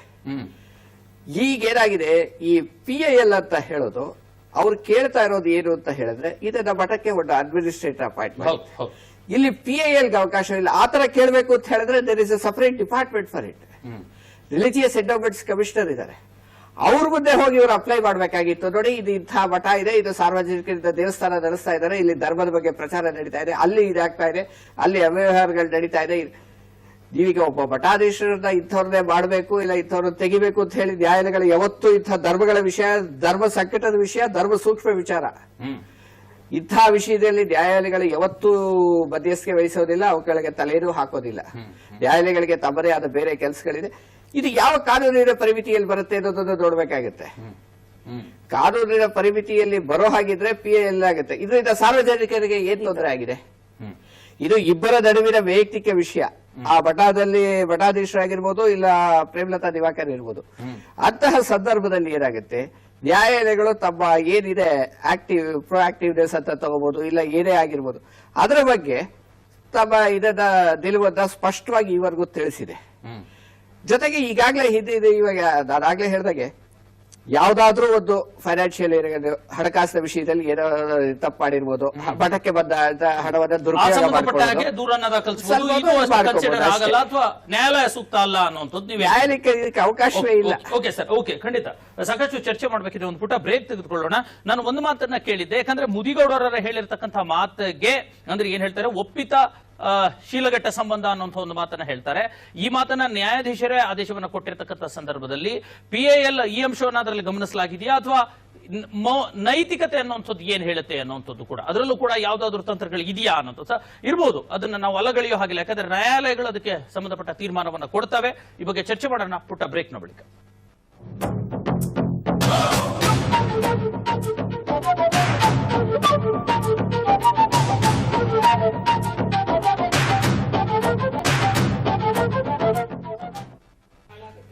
ಗೋಸ್ವಾಮಿ ವಿಶೇಷ ಚರ್ಚೆಗೆ ಮತ್ತೆ ಸ್ವಾಗತ. ರಾಘವೇಶ್ವರ ಭಾರತಿ ಸ್ವಾಮೀಜಿಗಳ ಮೇಲೆ ಮತ್ತೊಂದು PIL ಅರ್ಜಿ ದಾಖಲಾಗಿರ್ತಕ್ಕಂಥದ್ದು. ಜೊತೆಗೆ ಈಗಾಗಲೇ CID ತನಿಖಾಧಿಕಾರಿಗಳು ಈ ಕುರಿತಂತೆ ಅಂದ್ರೆ ಅವರ ಮೇಲಿನ ಅತ್ಯಾಚಾರ ಪ್ರಕರಣಕ್ಕೆ ಏನು ಈಗಾಗಲೇ ಸೆಷನ್ಸ್ ಕೋರ್ಟ್ ಅದನ್ನ ಬರ್ಖಾಸ್ತು ಮಾಡಿದ್ರೆ ಅದರ ವಿರುದ್ಧ ಮೇಲ್ಮನವಿಯನ್ನು ಕೂಡ ಸಲ್ಲಿಸಿರ್ತಕ್ಕಂಥದ್ದು. ಆ ಕುರಿತ ಚರ್ಚೆ ಕೂಡ ಈಗ ನಡೀತಾ ಇದೆ. ಸರ್, ಏನ್ ಹೇಳ್ತೀರಾ? ನಾನು ಕೇಳ್ತಾ ಇದ್ದೆ ಪ್ರಮೋದ್ ಪಂಡಿತ್ ಅವರೇ, ಒಂದು ಮಾತನ್ನ GB ಮುದಿಗೌಡರವರು ಹೇಳ್ತಾರೆ, ಪರಸ್ಪರ ಒಪ್ಪಿತ ಸಂಬಂಧ ಇದು, ಅದು ಅತ್ಯಾಚಾರ ಅಲ್ಲ ಅನ್ನುವಂಥದ್ದು. ಅದನ್ನಾದ್ರೂ ಒಪ್ಕೊಳ್ತೀರಾ ಹೆಂಗೆ? ಈ ಬಗ್ಗೆ ಏನ್ ಹೇಳ್ತೀವಿ? ಆದೇಶದಲ್ಲಿ ಅದು ಒಪ್ಪಿತ ಲೈಂಗಿಕ ಕ್ರಿಯೆ ಅಂತ ಎಲ್ಲಿಯೂ ಹೇಳಿಲ್ಲ. ಎರಡೂ ವಕೀಲರುಗಳ ಆರ್ಗ್ಯುಮೆಂಟ್ ಅನ್ನು ಅವರು ಡಿಸ್ಕಷನ್ ಮಾಡುವಾಗ ಬಳಸಿದ್ದು ಬಿಟ್ಟು 169 ಬಾರಿ ಅವರೇ ಬರ್ತಾರೆ ಎನ್ನುವಾಗ ಅದು ಆಗುವುದಕ್ಕಿರುವಂತಹ ಏನು ನಮ್ಮ ವಿರೋಧಿ ವಕೀಲರು ಆರ್ಗ್ಯುಮೆಂಟ್ ಮಾಡ್ತಾರೆ ಅದನ್ನ ಅಲ್ಲಿ ಮೆನ್ಷನ್ ಮಾಡಿದ್ದು ಬಿಟ್ರೆ ಅವರ ಆದೇಶದಲ್ಲಿ ಒಪ್ಪಿತ ಲೈಂಗಿಕ ಕ್ರಿಯೆ ಅಂತ ಹೇಳಿಯೇ ಇಲ್ಲ. ಆಮೇಲೆ ಇಡೀ ಮಠದ ಪರಂಪರೆಯನ್ನು ನೋಡಿದ್ರೆ ನಮಗೆ ಗೊತ್ತು, ಅಲ್ಲಿ ಲೈಂಗಿಕ ಕ್ರಿಯೆ ನಡಲಿಕ್ಕೆ ಬೇಕಾದ ಸಾಧ್ಯತೆಗಳೇ ಇಲ್ಲ ಅಂತ. ಆ ಪರಿವಾರ ಮಠ ಇದಕ್ಕೊಂದು ವ್ಯವಸ್ಥೆಗಳಿವೆ, ಅಂತ ಒಂದು ಕ್ರಿಯೆ ನಡೆಯುವ ಸಾಧ್ಯತೆಗಳಿವೆ. ಹಾಗಾಗಿ ಅದು ಇಡೀ ಶಿಷ್ಯರಿಗೆ ಸಂಬಂಧಪಟ್ಟಂತೆ ಅದೊಂದು ವಿಚಾರವೇ ಅಲ್ಲ ಅಂತ ಸಾಧ್ಯತೆ ಸಾಧ್ಯವೇ ಇಲ್ಲ. ಆಮೇಲೆ ಇನ್ನೊಂದು ಇವರು ಮಾತಾಡಿದ್ರು, ತುಂಬಾ ಮಠಗಳು ಸಾಧನೆ ಮಾಡ್ತಾ ಇದೆ, ನಿಮ್ಮ ಮಠಕ್ಕೆ ಮಾತ್ರ ಸಾಧನೆ, ಬೇರೆ ಮಠಗಳ ಸಾಧನೆ. ಖಂಡಿತ ಯಾವ ಮಠಗಳ ಸಾಧನೆಯನ್ನು ನಾವು ಅಲ್ಲಗಳೆತಾ ಇಲ್ಲ. ತುಂಬಾ ಮಠಗಳ ಸಾಧನೆ ಮಾಡಿದೆ. ನಮ್ಮ ಮಠದ ವೇಗವನ್ನು ಗಮನಿಸಿ ಅಂತ. ಈ ಸ್ವಾಮಿಗಳು ಬರುವುದಕ್ಕಿಂತ ಮೊದಲಿರುವ ವೇಗವನ್ನ, ಇವರು ಶ್ರೀ ಸಂಸ್ಥಾನ ಪೀಠಕ್ಕೆ ಬಂದ ಮೇಲೆ ಇರುವ ವೇಗವನ್ನ ಗಮನಿಸಿ. ಆಮೇಲೆ ಇವರು ಆಯ್ದುಕೊಂಡ ದಾರಿಗಳನ್ನ ಗಮನಿಸಿ ಅಂತ. ಅವೆರಡನ್ನು ನೋಡಿ ಅಂತ. ಗೋವಿನ ಕುರಿತು ಹೋರಾಟ ಮಾಡಿದ್ರು, ಆವಾಗ ಸಹಜವಾಗಿ ಗೋಮಾಂಸದ ಮಾಫಿಯಾಗಳ ಇನ್ನೊಂದು ವಿರುದ್ಧ ಶುರುವಾಯಿತು. ಅಂಬಾರಗೂಡದಲ್ಲಿ ಗಣಿಗಾರಿಕೆ ವಿರುದ್ಧ ಹೋರಾಟ ಮಾಡ್ತಾರೆ. ಹೀಗೆ ಅವರ ಕ್ರಿಯೆಗಳೆಲ್ಲ ಹೋಗ್ತಾ ಇರುವಾಗ ಇದೇ ಗೋಕರ್ಣದಲ್ಲಿ ಫೇಕ್ CD ಅನ್ನು ಮಾಡಿ ರೆಡ್ ಹ್ಯಾಂಡ್ ಆಗಿ ಸಿಗ್ತಾರೆ. ಹಾಗಾದ್ರೆ ಯಾಕೆ ಮಾಡಿದ್ರು ಅನ್ನೋ ಪ್ರಶ್ನೆಗೆ ಉತ್ತರ ಇದೆಯಾ? ಅವ್ರು ರೆಡ್ ಹ್ಯಾಂಡ್ ಆಗಿ ಸಿಕ್ಕಿದ್ದಾರೆ. ಯಾವುದು ಕಾರಣ ಇಲ್ಲ ಅವರು ಫೇಕ್ CD ಅನ್ನು ಸಿಕ್ಕಿದ ಜೊತೆಗೆ ಅದು ಅಲ್ಲ ಸರ್, ನೀವು ಹೇಳಿದೆಲ್ಲ ಒಪ್ಕೋತೀವಿ. ನಿಮ್ ಮಠ ತುಂಬಾ ಸಾಧನೆ ಮಾಡಿದೆ, ಒಳ್ಳೆ ಹೆಸರು ಪಡೆದಿದೆ, ಅದು ಪ್ರಶ್ನೆ ಇಲ್ಲ. ಅದನ್ನ ಪಕ್ಕಕ್ಕಿಡೋಣ. ನಾವು ಹೇಳ್ತಾ ಇರೋದು, ಒಂದು ಹೆಂಗಸು ಬಂದು ಸ್ವಾಮೀಜಿ ಅಂದ್ರೆ ಏನು, ಒಂದು ಮಠಾಧಿಪತಿ ಅಂದ್ರೆ ಏನು, ಆ ಮಠಕ್ಕೆ ಹೋಗಿ ಆ ಪೀಠವನ್ನು ಅಲಂಕರಿಸಬೇಕಾದ್ರೆ, ಆ ಸನ್ಯಾಸತ್ವ ಸ್ವೀಕರಿಸಬೇಕಾದ್ರೆ ಅದಕ್ಕೆ ಒಂದು ರೂಪುರೇಷೆಗಳಿರುತ್ತೆ. ಏನೋ ಸ್ವಾಮೀಜಿ ಆದ್ರೆ ಹೀಗಿರ್ಬೇಕು, ಸನ್ಯಾಸಿ ಅಂದ್ರೆ ಹೀಗಿರ್ಬೇಕು, ಅದನ್ನೆಲ್ಲ ಆ ಒಂದು ಇದ್ರಲ್ಲಿ ಅವನು ಏನು ಪಾಸ್ ಆದ ನಂತರ ಅಥವಾ ನಂತರ ಅವನು ಸ್ವಾಮೀಜಿ ಅಂತ ಹಾಕ್ತಾರೆ. ಆ ಸ್ವಾಮೀಜಿ ಆ ಪೀಠಕ್ಕೆ ಹೋದಾಗ ಅದ್ರದ್ದು ಸ್ಟ್ಯಾಂಡರ್ಡ್ಸ್ ಮೇಂಟೈನ್ ಮಾಡಿಲ್ಲ. ಯಾಕೆಂದ್ರೆ ಒಂದು ರಾಮ್ ಕಥಾ ಲೀಲಾ ಭಕ್ತರ ಮೇಲೆ ಇಷ್ಟು ಏನೋ ಹೇಳಿದಾಗ 150 ಬಾರಿ ಹೆಚ್ಚು ಬಾರಿ ರೇಪ್ ನಡೆದಿದೆ ಅಂತ ಹೇಳಿದಾಗ ನೀವು ಸ್ವಾಮೀಜಿಯಾಗಿ ಏನ್ ಬಂತು? ನೀವು ಸಮಾಜಕ್ಕೆ ನೀವು ಏನು ಸಂದೇಶ ಕೊಡ್ತೀರಾ ನೀವು ಸ್ವಾಮೀಜಿ 169 ಬಾರಿ ನಡೆದೆ ಅಂತ ಹೇಳಿದ್ದು ಘಟನೆ ಒಂದನ್ನು ಉಲ್ಲೇಖ ಮಾಡ್ತಾ ಅಲ್ಲ ಅಸಾಧ್ಯ ಅಂತ ಇಲ್ಲ, ಯಾಕಂದ್ರೆ ಒಂದ್ಸಲಿ ಎರಡ್ ಸಲ ಆಗಿಲ್ಲ ಅಂತ ಹೇಳಿಲ್ಲ. ಕೊಡಬಾರ್ದಾಗಿತ್ತು. ಅಲ್ಲ, ಈ ಶೋಷಣೆ ಒಂದಿನ ನಡೆದಿಲ್ಲ, ಅದು ಯಾಕಂದ್ರೆ ವರ್ಷಾನ್ಗಟ್ಲೆ ನಡೆದಿದೆ. ಯಾಕಂದ್ರೆ ಅವ್ರು ಹೇಳೋ ಪ್ರಕಾರ ಯಾಕಂದ್ರೆ ಇವತ್ತು CID ಕೋರ್ಟ್ ಮುಂದೆ ಬಂದು ಇಲ್ಲ ಇದು ನಡೆದಿದೆ ಅಂತ ಹೇಳಿ ಕೋರ್ಟ್ ಮುಂದೆ ಬಂದಾಗ ನೀವು ನಿಮ್ಮ ಸ್ವಾಮೀಜಿ ಆಗ್ಲಿ ಅಥವಾ ಅವ್ರು ಯಾವ್ದೋ ಒಂದು ಪಕ್ಷಕ್ಕೆ ಅವರು ಒಂದು ಅನುಯಾಯಿ ಆಗಿದ್ದಾರೆ. ನಾನು ಯಾವ ಪಕ್ಷ ಅಂತ ಹೇಳೋದಿಲ್ಲ ಸ್ವಾಮೀಜಿ, ಎಲ್ಲ ಅಲ್ಲ, ನಾನ್ ಹೇಳ್ತೇನೆ ಎಲ್ಲ ಪಕ್ಷದವರು ಬರ್ತಾರೆ. ಆದ್ರೆ ಸ್ವಾಮೀಜಿ ಒಂದು ಪಕ್ಷಕ್ಕೆ ಅನುಯಾಯಿ ಆಗಿರೋದ್ರಿಂದ ಅವ್ರನ್ನ ಎಲ್ಲೋ ಅವ್ರು ಎಲ್ಲರೂ ಸೇರಿಸಿ ಅವ್ರನ್ನ ಒಂದು ಪ್ರೊಟೆಕ್ಟ್ ಮಾಡ್ತಾ ಇದ್ದಾರೆ ಅಂತ ನಮ್ಮ ಭಾವನೆ. ಅದು ಭಾವನೆ ಆಗಿದ್ರೆ ನಾವ್ ಏನ್ ಹೇಳಿ ಜನರ ಭಾವನೆಯೂ ಅಲ್ಲ, ಅದು ರಾಮಚಂದ್ರಾಪುರ ಮಠದಲ್ಲಿ ನಡೆದ ಕೃತ್ಯ ಕೂಡ ಅಲ್ಲ. ಅಲ್ಲ, ನಾನು ಹೇಳಿದ್ದು ಯಾಕೆಂದ್ರೆ ಒಬ್ಬ ಸ್ವಾಮೀಜಿ ಆತರ ಉನ್ನತ ಸ್ಥಾನದಲ್ಲಿ ಕೂತಿರುವಾಗ ಸಮಾಜಕ್ಕೆ ಏನ್ ಸಂದೇಶ ರವಾನಿಸ್ತಾರೆ ಹೇಳಿ? ಯಾಕೆಂದ್ರೆ ನೀವುನು ಮಟ್ಟದಿಂದ ಬಂದಿರೋರು, ನೀವುನು ಮಟ್ಟದಿಂದ ಇರೋರು, ಏನ್ ಸಮಾಜಕ್ಕೆ ಅವ್ರು ಏನ್ ಸಂದೇಶ ನಾವು ಬಂದಿದ್ದು ಹೇಳ್ತೇವೆ, ಉತ್ತರ ಕೊಡ್ತೇವೆ. ಒಂದು ಪ್ರಶ್ನೆ ನಿಮ್ಮನ್ನ ಇದನ್ನು ಉತ್ತರ ಹೇಳ್ತೇನೆ. ನೀವು ಕೇಳಿದ್ರಿ ಒಬ್ಬ ಹೆಣ್ಣು ಮಗಳು ಅಳ್ತಾ ಬಂದ್ಲು, ಸಾಧ್ಯವೇ ಅಂತ ಕೇಳಿದ್ರಿ. ತುಂಬಾ ಜನ ಕೇಳ್ತಾ ಇರಬಹುದು. ಎಲ್ಲರೂ ಸಹ ಉತ್ತರವನ್ನು ನೋಡ್ಕೊಳ್ಳಿ. ಇವತ್ತು ಲಾಯರ್ ಇದ್ದಾರೆ, ಸಾಮಾನ್ಯ ಜ್ಞಾನ ಕಾನೂನಿಂದ ಎಲ್ರಿಗೂ ಸಹ ಇದೆ. ಹೇಳಿ, ಎಷ್ಟು ಜನ ತನ್ನ ಗಂಡನನ್ನ ತಾನೇ ಕೊಲೆ ಮಾಡಿಸಿ ಕಣ್ಣೀರು ಹಾಕಿ ಪೊಲೀಸ್ ಕಂಪ್ಲೇಂಟ್ ಕೊಟ್ಟು ನಂತರ ಸಿಕ್ಕಿಬಿದ್ರು ಎಷ್ಟು ಜನ ಇಲ್ಲ? ಅಲ್ಲ, ಅದೇ ಆರೋಪವನ್ನ ಈ ಕಡೆನೂ ಮಾಡಬಹುದಲ್ಲ? ಮಾಡಬಹುದು. ಸಾರ್ವಜನಿಕರು ಕ್ರಿಮಿನಲ್ಗಳಾಗಿದ್ರೆ ಸ್ವಾಮೀಜಿಗಳು ಕೂಡ ಕ್ರಿಮಿನಲ್ಗಳಾಗಿರಬಾರದು. ಅಲ್ಲ, ಅದೇ ಸಲುವಾಗಿ ಕೋರ್ಟ್ ಅಲ್ಲಿ ನಡೀತಾ ಇರೋದಲ್ವಾ? ಅಲ್ಲ, ಖಂಡಿತ ಅದ್ರ ಸಲುವಾಗಿ ನಡೀತಾ ಇರೋದು. ಇನ್ನೊಂದು ಹೇಳ್ತೇನೆ, ಜಜ್ಮೆಂಟ್ ಬಗ್ಗೆ ನೀವು ಮಾತಾಡಿದ್ರಿ, ಅವತ್ತಿಂದ ಮಾತಾಡ್ತಾ ಇದ್ದೀರಿ. ಸಾಮಾನ್ಯವಾಗಿ ನೋಡಿ, ಒಂದು ವಿಚಾರವನ್ನ ಅರ್ಧ ತಗೊಂಡಾಗ ಏನಾಗ್ತದೆ ಅನ್ನೋದಕ್ಕೊಂದು ಉದಾಹರಣೆ ಕೊಡ್ತೇನೆ. ಆದಿನಾರಾಯಣ ದುಷ್ಟವರ್ಧನಕ್ಕಾಗಿ ರಾಮನ ಅವತಾರ ತಾಳದ ಅಂತ ಬರ್ತದೆ ಒಂದು ವಾಕ್ಯ. ಆದಿನಾರಾಯಣ ದುಷ್ಟ ಅಂತ ನಿಲ್ಲಿಸಿದ್ರೆ ಏನಾಗ್ತದೆ ಅಂತ ಅರ್ಥ ಆಗ್ತದೆಯಾ? ಅಲ್ಲ, ಈ ವೇದಾಂತಗಳ ಮಾತು ಬೇಡ. ಕಾನೂನು ವೇದಾಂತ ನೋಡಿ ಆದೇಶ ಕೊಡೋದಿಲ್ಲ, ನೋಡಿ ಆದೇಶ ಕೊಡೋದಿಲ್ಲ. ಆ ಜಜ್ಮೆಂಟ್ ನಲ್ಲಿ ಆತರ ಇಲ್ಲ ಅಂದ್ರೆ ಅಲ್ಲಿ ಹೇಳೋದೇನಾದ್ರು ಈಗ ಹೇಳ್ತಾ ಇದಾರಲ್ಲ ಇವರು, ದಡ್ದಿಲ್ಲ ಅನ್ನೋದ್ರ ಬಗ್ಗೆ ನಾವು ವ್ಯಾಖ್ಯಾನ ಮಾಡೋದಕ್ಕೆ ನಾವ್ ಯಾರು ಅಲ್ಲ. ಆದ್ರೆ ಈ ಸಂದರ್ಭದಲ್ಲಿ ಇದು ಬಂತು ತಾನೇ, ಜಡ್ಜ್ಮೆಂಟ್ ಬಂತು. ಜಡ್ಜ್ಮೆಂಟ್ ಟ್ರಯಲ್ ಕೋರ್ಟ್ ಇಂತಹ ಒಂದು ಅಬ್ಸರ್ವೇಷನ್ ಮಾಡಿದ್ಮೇಲೆ, ಅವರನ್ನು ಆರೋಪ ಮುಕ್ತರನ್ನ ಮಾಡಿದ್ಮೇಲೆ, ಪ್ರಸ್ತುತ ಒಂದು ಕ್ರಿಮಿನಲ್ ಪ್ರೊಸೀಜರ್ ಕೋರ್ಟ್ ಪ್ರಕಾರ ಯಾರು ದೂರುದಾರರು ಇರ್ತಾರೆ ಅವ್ರಿಗೂ ಅಪೀಲ್ ಹಾಕೋದಕ್ಕೆ ಅವಕಾಶ ಕೊಟ್ಟಿದೆ. ಆದ್ರೆ ಇವತ್ತವರೆಗೂ ಅವ್ರು ಅಪೀಲೇ ಹಾಕಿಲ್ಲ. ಸಂದೇಹಗಳು ಎಲ್ಲೆಲ್ಲೋ ಇದೆ ಸರ್. ಅಲ್ಲ, CID ಹಾಕಿದೆ, CID ಪ್ರಶ್ನೆನೇ ಇಲ್ಲ, ದೂರುದಾರರೇ ಹಾಕ್ಬೋದಾಗಿತ್ತು. ಅಲ್ಲ, ಖಂಡಿತ ಅವ್ರಿದ್ರೆ ಅವ್ರಿಗೆ ಕೇಳೋಣ. CID ಹಾಕಿದೆ. ನನ್ನ ಇದಕ್ಕೆ ಆರ್ಡರ್ಗೆ ಸಂಬಂಧಪಟ್ಟ ಹಾಗೆ ಒಂದು ಮಾತು ಮುದಿಗೌಡರು ಸ್ಪಷ್ಟವಾಗಿ ಹೇಳ್ತಾರೆ, ಸೂಕ್ತ ಸಾಕ್ಷ್ಯಾಧಾರಗಳಿಲ್ಲ ಅಂತ ನ್ಯಾಯಾಧೀಶರು ಹೇಳಿದ್ದಾರೆ ತೀರ್ಪಿನಲ್ಲಿ. ಈ ತರದ ನಡೆದಿ ರಾಘವೇಶ್ವರ ಶ್ರೀಗಳ ವಿರುದ್ಧದ ಅತ್ಯಾಚಾರ ಆರೋಪ ಸಾಬೀತಪಡಿಸಲು ಯಾವುದೇ ಸೂಕ್ತ ಸಾಕ್ಷ್ಯಾಧಾರಗಳಿಲ್ಲ ಅನ್ನುವಂಥ ಮಾತನ್ನು ಹೇಳ್ತಾರೆ. ಇದಕ್ಕೆ ಈ ಒಂದು ಆದೇಶಕ್ಕೆ ಮೇಲ್ಮನವಿ ಸಲ್ಲಿಸುವಾಗ CID ಅಧಿಕಾರಿಗಳು ಹೇಳುವಂತದ್ದು ಸಾಕ್ಷಿನೇ ಅಲ್ಲಿ ತಗೊಂಡಿಲ್ಲ. ಅಲ್ಲ, ಅದೇ ಈ ಅತ್ಯಾಚಾರ ನಡೆಸಿದ ಬಗ್ಗೆ ಸಾಕ್ಷ್ಯಾಧಾರಗಳು ಇವೆ, ಅವುಗಳನ್ನ ಸೆಷನ್ಸ್ ನ್ಯಾಯಾಧೀಶರು ಮಾನ್ಯವೇ ಮಾಡಿಲ್ಲ. ಪ್ರಕರಣದ ಮುಖ್ಯ ವಿಚಾರಣೆ ನಡೆಯುವ ಮುನ್ನವೇ ಸ್ವಾಮೀಜಿಯವರನ್ನ ಆರೋಪ ಮುಕ್ತಗೊಳಿಸಲಾಗಿದೆ ಎನ್ನುವಂಥದ್ದು ಇವರು ಅಪೀಲ್ ಹಾಕುವಾಗ ಹೇಳಿರ್ತಾರೆ. ಅದು ಸಾಕ್ಷ್ಯಾಧಾರಗಳು ಅಲ್ಲಿ ಅವರು ಇಂಡೈರೆಕ್ಟ್ ಆಗಿ ರೆಫರ್ ಮಾಡೋದು ಆ ಮೆಡಿಕಲ್ ರಿಪೋರ್ಟ್ಸ್ ಕಂಡ. ಹೌದು, ಆ ಮೆಡಿಕಲ್ ಏನು ವಿಕ್ಟೋರಿಯಾ ಆಸ್ಪತ್ರೆಯಲ್ಲಿ ಇವರ ಮೆಡಿಕಲ್ ರಿಪೋರ್ಟ್ಸ್ ನಡೀತು, ಅದು ಯಾವುದೇ ಒಂದು ಈ ಜಡ್ಜ್ಮೆಂಟ್ ಅಲ್ಲಿ ರೆಫರ್ ಆಗಿಲ್ಲ. ಅದು ಒಂದು ಮೂಲ ಕಾರಣವಾಗುತ್ತೆ. ಈಗ ಅಪೀಲ್ ಅಲೋ ಅಡ್ಮಿಟ್ ಆಗುತ್ತೆ, ಅದಾದ್ಮೇಲೆ ವಾದ ವಿವಾದಗಳ ಮೇಲೆ ಏನು ಜಡ್ಜ್ಮೆಂಟ್ ಬರುತ್ತೆ ನೋಡ್ಬೇಕಾಗುತ್ತೆ. ಇಲ್ಲಿ ಏನಾಗಿದೆ ಅಂತ ಹೇಳಿದ್ರೆ, ಆ ಬರೆಯುವಾಗ ಕೆಲವು ತಪ್ಪುಗಳು ಆಗಿದೆ ಜಡ್ಜ್ಮೆಂಟ್ ಅಲ್ಲಿ. ಅಂದ್ರೆ ಜಡ್ಜ್ಮೆಂಟ್ ತಪ್ಪು ಅಂತೀರಾ? ಸ್ವಲ್ಪ ತಪ್ಪುಗಳಿದೆ, ಟೆಕ್ನಿಕಾಲಿಟೀಸ್ ಮೇಲೆ ಅದು ಹೋಗುತ್ತೆ. ಇನ್ಫ್ಲೂಯೆನ್ಸ್ ಇದೆ. ಫುಲ್ ಫ್ಲೆಡ್ಜೆಡ್ ಟ್ರಯಲ್ ನಡಿಬೇಕಾಗಿತ್ತು, ಅದಕ್ಕೆ ಇಲ್ಲಿ ಅವಕಾಶ ಆಗಿಲ್ಲ.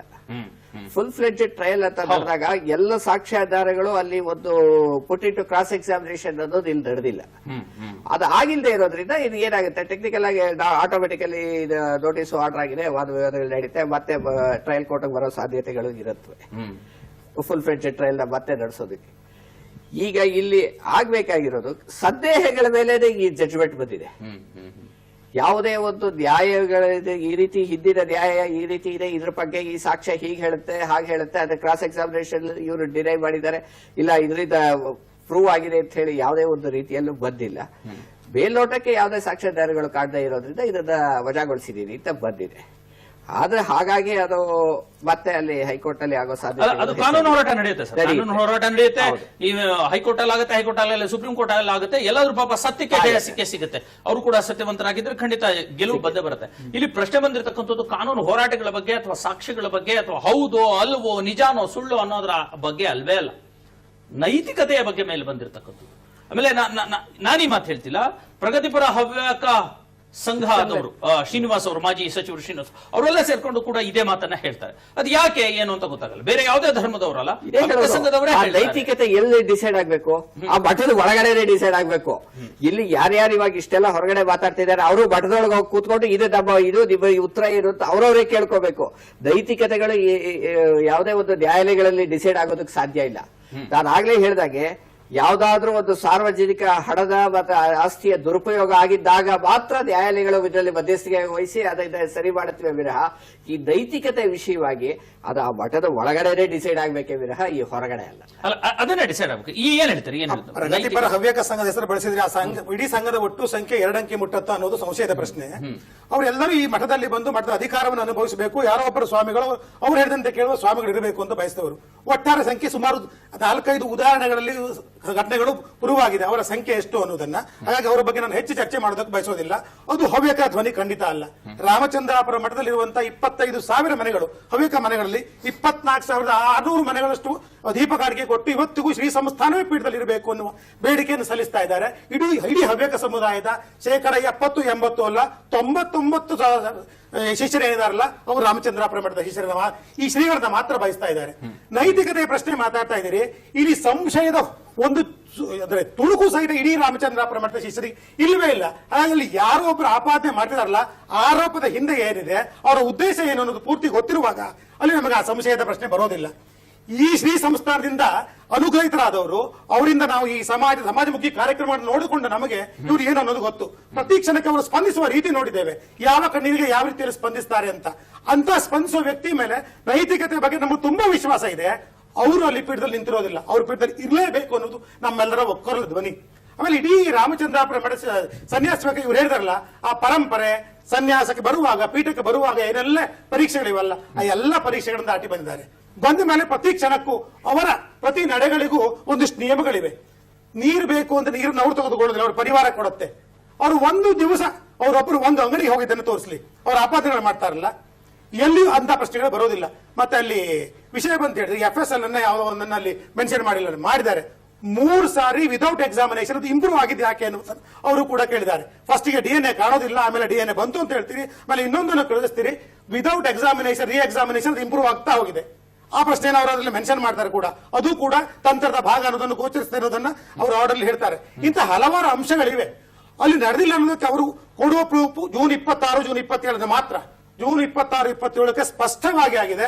ಆ ಕ್ಷಣಕ್ಕೆ ಅವರಲ್ಲಿ ಇಲ್ಲವೇ ಇಲ್ಲ ಅನ್ನೋದು ಪ್ರೂವ್ ಆಗಿದೆ. ಅವರೇ ಹೇಳಿದಂತಹ ಸಾಕ್ಷಿ ಕೂಡ ಕೊಡುವ ಸಮಯ ಬೇರೆ.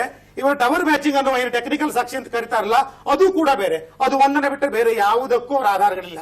ಎಲ್ಲೋ ಒಂದು ಊರನ್ನ ಮೆನ್ಷನ್ ಮಾಡ್ತಾರೆ, ಆ ಊರಿನಲ್ಲಿ ಒಂದು ಸ್ಟೇಟ್ಮೆಂಟ್ ಕೊಡ್ತಾರೆ ಕೋರ್ಟ್ ಮುಂದೆ. 164, 169 ಸ್ಟೇಟ್ಮೆಂಟ್ ಇದೆಯಲ್ಲ, ನಾವ್ಯಾರು ಕಾನೂನು ತಜ್ಞರಲ್ಲ, ಕೊಡ್ತಾರೆ. ಆಮೇಲೆ ಎಲ್ಲ ನೋಡಿದಾಗ ಆ ದಿವಸ ರಾಮಕಥೆಯಲ್ಲಿ ನಡೆದೇ ಇಲ್ಲ. ಯಾಕೆಂದ್ರೆ ಒಂದು ಇನ್ವಿಟೇಷನ್ ಪ್ರಿಂಟ್ ಆಗುತ್ತೆ ನಮ್ಮಲ್ಲಿ, ರಾಮಕಥೆಗಳ ಇನ್ವಿಟೇಷನ್ಗಳು. ಕೆಲವು ಕ್ಯಾನ್ಸಲ್ ಆದ ಇನ್ವಿಟೇಷನ್ ಇಟ್ಕೊಂಡು ನೀವೇನೋ ಮಾಡ್ತಾ ಹೋಗ್ಬಿಟ್ರೆ ಅದು ಕ್ಯಾನ್ಸಲ್ ಆದ್ಮೇಲೆ ಇನ್ವಿಟೇಷನ್ ಕ್ಯಾನ್ಸಲ್ ಆಯ್ತು ಅಂತ ಮತ್ತೊಂದು ಆಮಂತ್ರಣ ಪತ್ರಿಕೆಯನ್ನ ಮುದ್ರಿಸಿ ಕಳಿಸೋ ಪರಿಪಾಠ ಇಲ್ಲ ನಮ್ಮಲ್ಲಿ. ಎಲ್ಲಿಯೂ ಬಹುಶಃ ಎಲ್ಲಿಯೂ ಇಲ್ಲ ಕಾಣುತ್ತೆ. ಅದು ಗೊತ್ತಾಗಿಲ್ಲ ಅಂತ 3-4 ಉದಾಹರಣೆಗಳು. ಅದು ಗೊತ್ತಾದ ಕೂಡಲೇ ಮತ್ತೊಂದು ಸ್ಟೇಟ್ಮೆಂಟ್ ಬರುತ್ತೆ. ಹೀಗೆ ಪ್ರತಿ ಏನಿಗೆ ಆರೋಪಗಳನ್ನು ಮಾಡಿ ದಿನಗಳಿವೆಯಲ್ಲ, ಆ ಸ್ಟೇಟ್ಮೆಂಟ್ಗಳು ಬದಲಾಗತ್ತಾ ಹೋಗುತ್ತೆ. ಇದು ನಡೆದ ಕ್ರಿಯೆಯಲ್ಲಿ ಆಗೋದಾ ಇದು?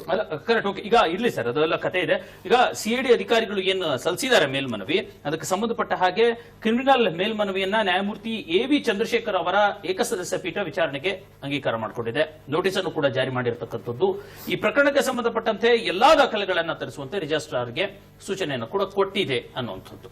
ಕಾನೂನಿನ ಪ್ರಧಾನದ ಅಡಿಯಲ್ಲಿಯೇ ನಾವು ಡಿಸ್ಚಾರ್ಜ್ ಅಪ್ಲಿಕೇಶನ್ ಹಾಕಿದ್ದು. ಅಂದ್ರೆ ಯಾವುದೋ ಒಂದು ಕಡೆ ಈ ಚಾರ್ಜ್ ಶೀಟ್ ಹಾಕಿದಾಗ ಡಿಸ್ಚಾರ್ಜ್ ಅಪ್ಲಿಕೇಶನ್ ಹಾಕಲಿಕ್ಕೆ ಅವಕಾಶ ಕೊಟ್ಟಿದ್ದು ಇದೇ ಈ ದೇಶದ ಸಂವಿಧಾನ ಮತ್ತು ಈ ದೇಶದ ಕಾನೂನು. ಆ ಅಡಿಯಲ್ಲಿ ಅಪ್ಲಿಕೇಶನ್ ಹಾಕಿ ಒಂದು ನ್ಯಾಯಾಧೀಶರು ಒಂದು ನಿರ್ಣಯವನ್ನು ಕೊಟ್ಟಿದ್ದಾರೆ. ಅದನ್ನು ಅಪೀಲ್ ಮಾಡೋದಕ್ಕೆ ಇದೇ ಸಂವಿಧಾನ ಕೊಟ್ಟಂತ ಅವಕಾಶ, ಅದನ್ನು ಉಪಯೋಗಿಸಿಕೊಂಡಿದ್ದಾರೆ. ನಮಗೆ ಅದರ ಬಗ್ಗೆ ಯಾವ ಆಕ್ಷೇಪಣೆಗಳು ಇಲ್ಲ. ಅದು ಹೈಕೋರ್ಟ್ ಅಲ್ಲಿ ಆಗಲಿ, ಅದು ಸುಪ್ರೀಂ ಕೋರ್ಟ್ ಎಲ್ಲ ಕಡೆಯೂ ಹೋಗಲಿ, ಸತ್ಯ ನಮ್ಮಲ್ಲಿರುವಾಗ, ಏನೊಂದು ನಮ್ಗೆ ಗೊತ್ತಿರುವಾಗ ಆ ಬಗ್ಗೆ ನಮ್ಮ ಸಂಶಯಗಳಿಲ್ಲ. ಎಲ್ಲರಿಗೂ ತನಿಖೆ ನಡೀಲಿ. ಬಟ್ ಕಾನೂನಿನ ಪ್ರವಧಾನಗಳನ್ನು ಬಳಸಿಕೊಳ್ಳೋದು ತಪ್ಪೇನಿದೆ? ಅದನ್ನ ಕೇಳಿದೀವಿ, ಅದು ನ್ಯಾಯಾಧೀಶರಿಗೆ ಮನವರಿಕೆ ಆಗಿದೆ. ಆ ನ್ಯಾಯಾಧೀಶರು ಆ ನಿರ್ಣಯವನ್ನು ಕೊಟ್ಟಿದ್ದಾರೆ. ಆ ನಿರ್ಣಯವನ್ನು ಅವರು ಕೂಡ ಸಿಐಡಿ ಅವರು ಮೇಲ್ಮನೆಗೆ ಅವಕಾಶ ಇದೆ, ಮೇಲ್ಮನವಿ ಮಾಡಿದ್ದಾರೆ. ಅಲ್ಲಿ ಏನಾಗಿದೆ ಅನ್ನೋದು ನಮಗೆ ಗೊತ್ತಿಲ್ಲ. ಯಾಕೆಂದ್ರೆ ಒಂದು ಅಪ್ಲಿಕೇಶನ್ ಮೇಲ್ಮನವಿ ಬಂದಾಗ ಮೇಲ್ಮನವಿ ಕಾಲದಲ್ಲಿ ಅವರ ವಕೀಲರು ಇರ್ತಾರೆ, ನಮ್ಮ ವಕೀಲರು ಯಾರು ಇರೋದಿಲ್ಲ. ಅಲ್ಲಿ ಅದರ ಬಗ್ಗೆ ನೋಟಿಸ್ ನಮಗೆ ಇನ್ನೂ ಕೈ ತಲುಪಿಲ್ಲ, ಅಲ್ಲಿ ಏನಿದೆ ಅನ್ನೋದು ಗೊತ್ತಿಲ್ಲ. ಸಹಜವಾಗಿ ಅದು ಬಂದಾಗ ಅಲ್ಲಿ ದಾಖಲೆಗಳನ್ನು ತರಿಸೋದು ಕೂಡ ಸಹಜ ಪ್ರಕ್ರಿಯೆ. ಆ ಸಹಜ ಪ್ರಕ್ರಿಯೆಯಲ್ಲಿ ನಡೆದಿದೆ. ಓಕೆ, ಸಹಜ ಪ್ರಕ್ರಿಯೆ ನಡೆಯುತ್ತೆ, ಕಾನೂನಿನ ಪ್ರಕ್ರಿಯೆ ನಡೆಯುತ್ತೆ. ನಾನು ಮತ್ತೆ ಹೇಳ್ತಾ ಇದ್ದೀನಿ, ನೈತಿಕತೆಯ ಪ್ರಶ್ನೆಯನ್ನ PL ಅರ್ಜಿ ಸಲ್ಲಿಸಿರೋರು ಕೂಡ ಅವರು ಪ್ರಶ್ನಿಸಿದ್ದಾರೆ ಅನ್ನೋಂಥದ್ದು. ಅವರೊಂದು ಮಾತನ್ನ ಹೇಳ್ತಾರೆ, ಮುದಿಗೌಡ ಅವರ ಆದೇಶದಲ್ಲಿ ಇದು ಒಪ್ಪಿತ ಲೈಂಗಿಕ ಕ್ರಿಯೆ ಅಂತ ಹೇಳ್ತಾರೆ. ಹಾಗಾದ್ರೆ ಓರ್ವ ಮಠಾಧಿಪತಿಯಾದವರು ಇಂತಹ ಕ್ರಿಯೆಯಲ್ಲಿ ಭಾಗಿಯಾಗಿದ್ದು ಮಠಾಧಿಪತಿಯಾಗಿ ಮುಂದುವರಿಯೋದು ಎಷ್ಟರ ಮಟ್ಟಿಗೆ ಸರಿ ಅನ್ನುವಂಥ ಪ್ರಶ್ನೆಯನ್ನು ಕೂಡ PL ಅಲ್ಲಿ ಇದೆ ಅನ್ನುವಂಥದ್ದು. ಇದು ಕೂಡ ಚರ್ಚೆಗೆ ಬರುತ್ತಾ? ಇದು ಕೂಡ ನ್ಯಾಯಾಲಯಗಳಲ್ಲಿ ಇದಕ್ಕೆ ಒಂದು ಸಮರ್ಥವಾದ ಚರ್ಚೆ ವಿಷಯ ಆಗತ್ತಾ? ಚರ್ಚೆ ಮಾಡೋಣ ಪುಟ್ಟ ಬ್ರೇಕ್ನ ಬಳಿಕ.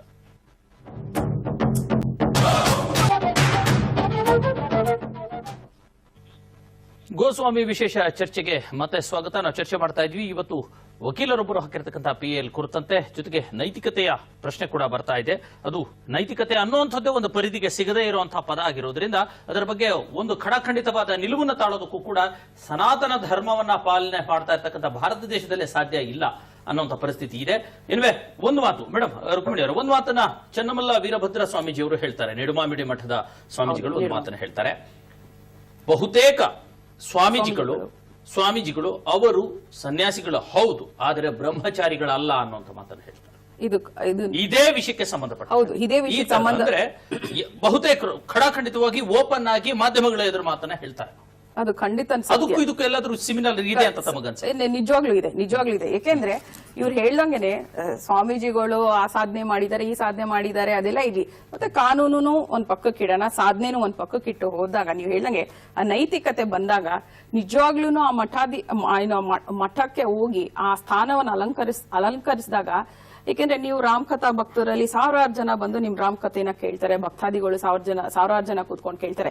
ಆ ಸ್ವಾಮೀಜಿಗಳು ಹೇಳುವಾಗ ನಾವು ಆ ಒಂದು ಒಳ್ಳೆ ಮಾರ್ಗದಲ್ಲಿ ನಡೀರಿ ಅಂತ ಆ ಸ್ವಾಮೀಜಿ ಹೇಳಿದಾಗ ನಾವು ಆ ಮಾರ್ಗದಲ್ಲಿ ನಡಿಬೇಕು, ನಮ್ ಗುರುಗಳು ಹೇಳ್ತಾ ಇದ್ದಾರೆ ಅಂತ ಆ ಒಂದು ಮನಸ್ಥಿತಿಯಲ್ಲಿ ನಾವು ಹೋಗಿರ್ತೀವಿ. ಆ ಮನಸ್ಥಿತಿಯಲ್ಲಿ ಹೋದಾಗ ನಾವು ಸ್ವಾಮೀಜಿಗಳು ಹೇಳಿದ್ರು ನಾವು ಇಂಥ ದಾರಿಯಲ್ಲೇ ನಡಿಬೇಕು, ಹೀಗೆ ಇರಬೇಕು ಅಂತ ಹೇಳಿ ಸ್ವಾಮೀಜಿಗಳು ನಮ್ಮ ಮುಂದೆ ಎಲ್ಲ ಪಾಠ ಮಾಡ್ತಾರೆ, ನಿಮ್ ಮುಂದೆನೂ ಪಾಠ ಮಾಡ್ತಾರೆ. ಆದರೆ ಅದರ ಹಿಂದಿನ ಕತೆ ಈ ತರ ಲೀಲೆಗಳು ನಡೆದಾಗ ನಿಮ್ಮ ಸ್ವಾಮೀಜಿಯವರು ಏನ್ ಸಂದೇಶ ಕೊಡ್ತಾರೆ ಜನಕ್ಕೆ?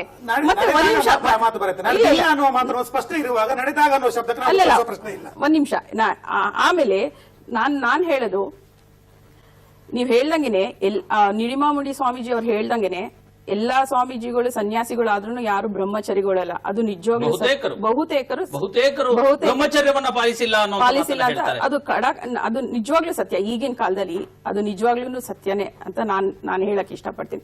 ಮತ್ತೆ ಇನ್ನೊಂದು ಏನಿರುತ್ತೆ, ಪ್ರೇಮಲತಾ ಅವ್ರದ್ದು ನಾನು ಡಿಸಿಷನ್ ನೋಡುವಾಗ ಅವ್ರು ಹೇಳ್ತಾರೆ, ಒಂದ್ ಕಡೆ ಸ್ಟೇಟ್ಮೆಂಟ್ ಕೊಡ್ತಾರೆ, ನಿಮ್ಮ ಸ್ವಾಮೀಜಿ ಅವ್ರು ಹೇಳ್ತಾರಂತೆ ಆಗ್ತಾರೆ, why don't you sacrifice your body towards the devotion of Lord Rama ಅಂತ ಹೇಳ್ತಾರಂತೆ.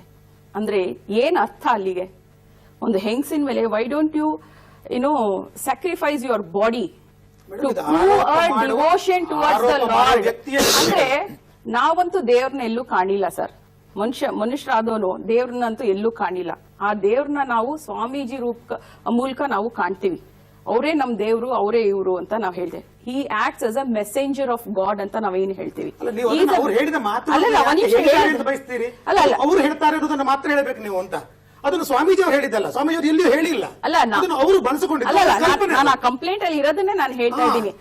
ಆರೋಪಿ ಅಂದ್ರೆ ಅವ್ರು ಏನ್ ಹೇಳೋದಕ್ಕೆ ಬಯಸ್ತಾ ಇದ್ದಾರೆ ಅಂದ್ರೆ, ಪ್ರಮೋದ್ ಪಂಡಿತ್ ಅವರೇ, ಒಬ್ಬ ಮಹಿಳೆ ಕೋರ್ಟ್ ಜಡ್ಜ್ ಎದುರುಗಡೆ ನಿಂತ್ಕೊಂಡು ಓಪನ್ ಆಗಿ ಮಾಧ್ಯಮಗಳಲ್ಲಿ ಹೌದು ನನ್ನ ಮೇಲೆ ಅತ್ಯಾಚಾರ ಆಗಿದೆ ಅಂತ ಹೇಳಿದ್ರೆ ಅವಳನ್ನ ಯಾವುದೋ ಪೂರ್ವಗ್ರಹ ಕಾಡಿಸ್ತಾ ಇದೆ ಅಥವಾ ಯಾರ್ದೋ ಪ್ರಭಾವ ಅವಳ ಮೇಲೆ ಬಿದ್ದಿದೆ ಅನ್ನೋಂಥದ್ದು ಒಬ್ಬ ಮಹಿಳೆಯಾಗಿ ಅವರು ಪ್ರಶ್ನೆಯನ್ನು ಸಾಧ್ಯ ಅನ್ನೋದಕ್ಕೆ ಸಾವಿರಾರು ಉದಾಹರಣೆಗಳಿವೆ ಅಂತ. ಈ ಸದ್ಯ ಡೆಲ್ಲಿ ಮಹಿಳಾ ಆಯೋಗ ಹೇಳುತ್ತೆ, ಇಂಥ ಆರೋಪಗಳು 53% ಹೆಚ್ಚು ಸುಳ್ಳು ಆರೋಪ ಅಂತ ಸಾಬೀತಾಗಿದೆ ಅಂತ. ಅದು ಇವತ್ತಿನ ದಿನಮಾನ ಹೇಗಿದೆ ಅಂತಂದ್ರೆ, ನನ್ನ ಲಾಭಕ್ಕೆ ಯಾವುದಕ್ಕೂ ಸಿದ್ಧ ಆಗತ್ತಾರೆ, ಇನ್ನೊಂದು ಕಡೆ ಯಾರೋ ಸಿದ್ಧ ಮಾಡಿಸ್ತಾ ಇರ್ತಾರೆ ಯಾರನ್ನು ದಾಳವನ್ನಾಗಿ ಉಪಯೋಗಿಸಿಕೊಳ್ಳೋದಕ್ಕೆ. ಅದು ಬದುಕಿನ ಸ್ಥಿತಿಯೋ ಅಥವಾ ಅವರ ಮನಸ್ಥಿತಿಯೋ ಏನನ್ನೂ ಮಾಡಿಸಬಹುದು. ಅಸಾಧ್ಯ ಅಂತ ಹೇಳೋದಕ್ಕೆ ಸಾಧ್ಯ ಇಲ್ಲ. ಇವರು ಹೇಳಿದ ಉದಾಹರಣೆ ಹಾಗೆ ಅದು ಸಾಧ್ಯ. ತಂದೆಯನ್ನ ಮಗ ಕೊಲ್ಲುವುದನ್ನು ನೀವು ಕಲ್ಪಿಸೋದಕ್ಕೆ ಸಾಧ್ಯ ಅಂತ ಪಂಡಿತರ ಒಂದ್ ನಿಮಿಷ ನೀವು ಹೇಳಿರಿ, ನಿಮ್ Swamiji is as pure as 100% clear and pure as crystal ಅಂತ ನೀವು ಹೇಳ್ತಾ ಇದ್ದೀರಾ. ಹೇಳೋದಾದ್ರೆ ಈ ಘಟನೆ ನಡೆದ ನಂತರ ಪ್ರೇಮಲತಾ ಅವ್ರಿಗೆ ಜೀವ ಬೆದರಿಕೆ ಯಾಕೆ ಬಂತು, ಅವರು ಬಾಮೈದ ಅವರು ತೀರ್ಕೊಂಡ್ರು, ಆತ್ಮಹತ್ಯೆ ಮಾಡ್ಕೊಂಡ್ರು, ಏನಕ್ಕೆ ಈ ಘಟನೆಗಳೆಲ್ಲ ಯಾಕೆ ನಡೆಯುತ್ತೆ? ಈಗ ನೀವು ಹೇಳಿದಾಗ ಕ್ಲಿಯರ್, ಹೌದು ಅವರು ಸ್ವಾಮೀಜಿ, ಅವರ ನೈತಿಕತೆ ಇದೆ, ಒಂದು ಸಮಾಜಕ್ಕೆ ಒಂದು ಒಳ್ಳೆ ಸಂದೇಶ ಕೊಡ್ತಾರೆ ಅಂತ ಹೇಳುವಾಗ ಈ ಇನ್ಸಿಡೆಂಟ್ ಎಲ್ಲ ನಡೆದಾಗ ಯಾಕೆ ಆ ಘಟನೆಗಳು ನಡೀತು? ಯಾಕೆ ನೀವು ಆ ಕಡೆ ನಿಂತು ಮಾತಾಡ್ತಾ ಇದ್ದೀರಿ? ಒಂದು ನನ್ನ ಪೂರ್ತಿ ಮಾತು ಕೇಳಿ. ಜೀವ ಬೆದರಿಕೆ ರಾಮಚಂದ್ರಾಪುರ ಮಠ ಹಾಕಿದ ನಿಮ್ಮ ಹತ್ರ ಸಾಕ್ಷಿಗಳಿವೆಯಾ? ರಾಮಚಂದ್ರಾಪುರ ಮಠ ಮತ್ತು ಎಂದೂ ಜೀವ ಬೆದರಿಕೆ ಹಾಕಿಲ್ಲ. ಅವರ ಬ್ರದರ್ ಸಾವಿನ ಬಗ್ಗೆ ಮಾತಾಡ್ತಾ ಇದ್ರಿ. ಆ ತನಿಖೆಯನ್ನು ನಾವು ಆಗ್ರಹಿಸ್ತಾ ಇದ್ದೀವಿ ಅಂತ. ಆ ತನಿಖೆಯನ್ನ ಮಾಡಿ ಆ ಸಾವಿನ ಹಿಂದೆ ಇರೋದು ಯಾರು ಅಂತ, ಆತ್ಮಹತ್ಯೆಯೋ ಸಾವೋ ಕೊಲೆಯೋ ಅಂತ ನಿರ್ಣಯ ಆಗಲಿ. ಹಿಂದೆ ಇರುವ ಸತ್ಯ ಯಾರು? ಅಲ್ಲ ರುಕ್ಮಿಣಿಯವರು ಅವ್ರು ಹೇಳುವಂತದ್ದು ಏನು ಅಂದ್ರೆ 51% ಅಲ್ವಾ ಸರ್? 53% ಅಷ್ಟು ಅತ್ಯಾಚಾರ ಪ್ರಕರಣಗಳು ಕಪೋಕಲ್ಪಿತವಾಗಿರುತ್ತೆ. ಮಹಿಳಾ ಆಯೋಗ ಹೇಳುತ್ತೆ. ಅದ್ರ ಜೊತೆಗೆ ಸುಪ್ರೀಂ ಕೋರ್ಟ್ ಒಂದು ಮಾತನ್ನು ಹೇಳುತ್ತೆ, 86.3% ರೇಪ್ಗಳು ಸಾಬೀತಾಗಲ್ಲ ಅನ್ನೋ ಈ ತರ ಸುಪ್ರೀಂ ಕೋರ್ಟ್ ಕೂಡ ಹೇಳುತ್ತೆ. ಈ ದೇಶದ 86.3% ರೇಪ್ಗಳು, ಅತ್ಯಾಚಾರಗಳು ಸಾಬೀತಾಗಲ್ಲ. ಲ್ಯಾಕ್ ಆಫ್ ಸಾಕ್ಷ್ಯಗಳ ಕೊರತೆ, ಬೇಕಾದಷ್ಟು ಕಾರಣಗಳಿವೆ, ಆದ್ರೆ ಸಾಬೀತಾಗಲ್ಲ ಅನ್ನೋ ಮಾತನ್ನು ಕೂಡ ಸುಪ್ರೀಂ ಕೋರ್ಟ್ ಹೇಳಿದೆ.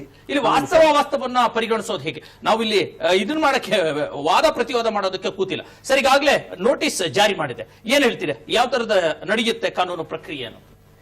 ಏನಾಗುತ್ತೆ, ಈಗ ಅಪೀಲ್ ಸ್ಟೇಜ್ ಆದ್ರಿಂದ ಇಲ್ಲೋದ್ಲೆ ಬರೀ ಮಾತುಕತೆ ಅಷ್ಟೇ, ವಾದ ವಿವಾದಗಳು ನಡೆಯುತ್ತೆ.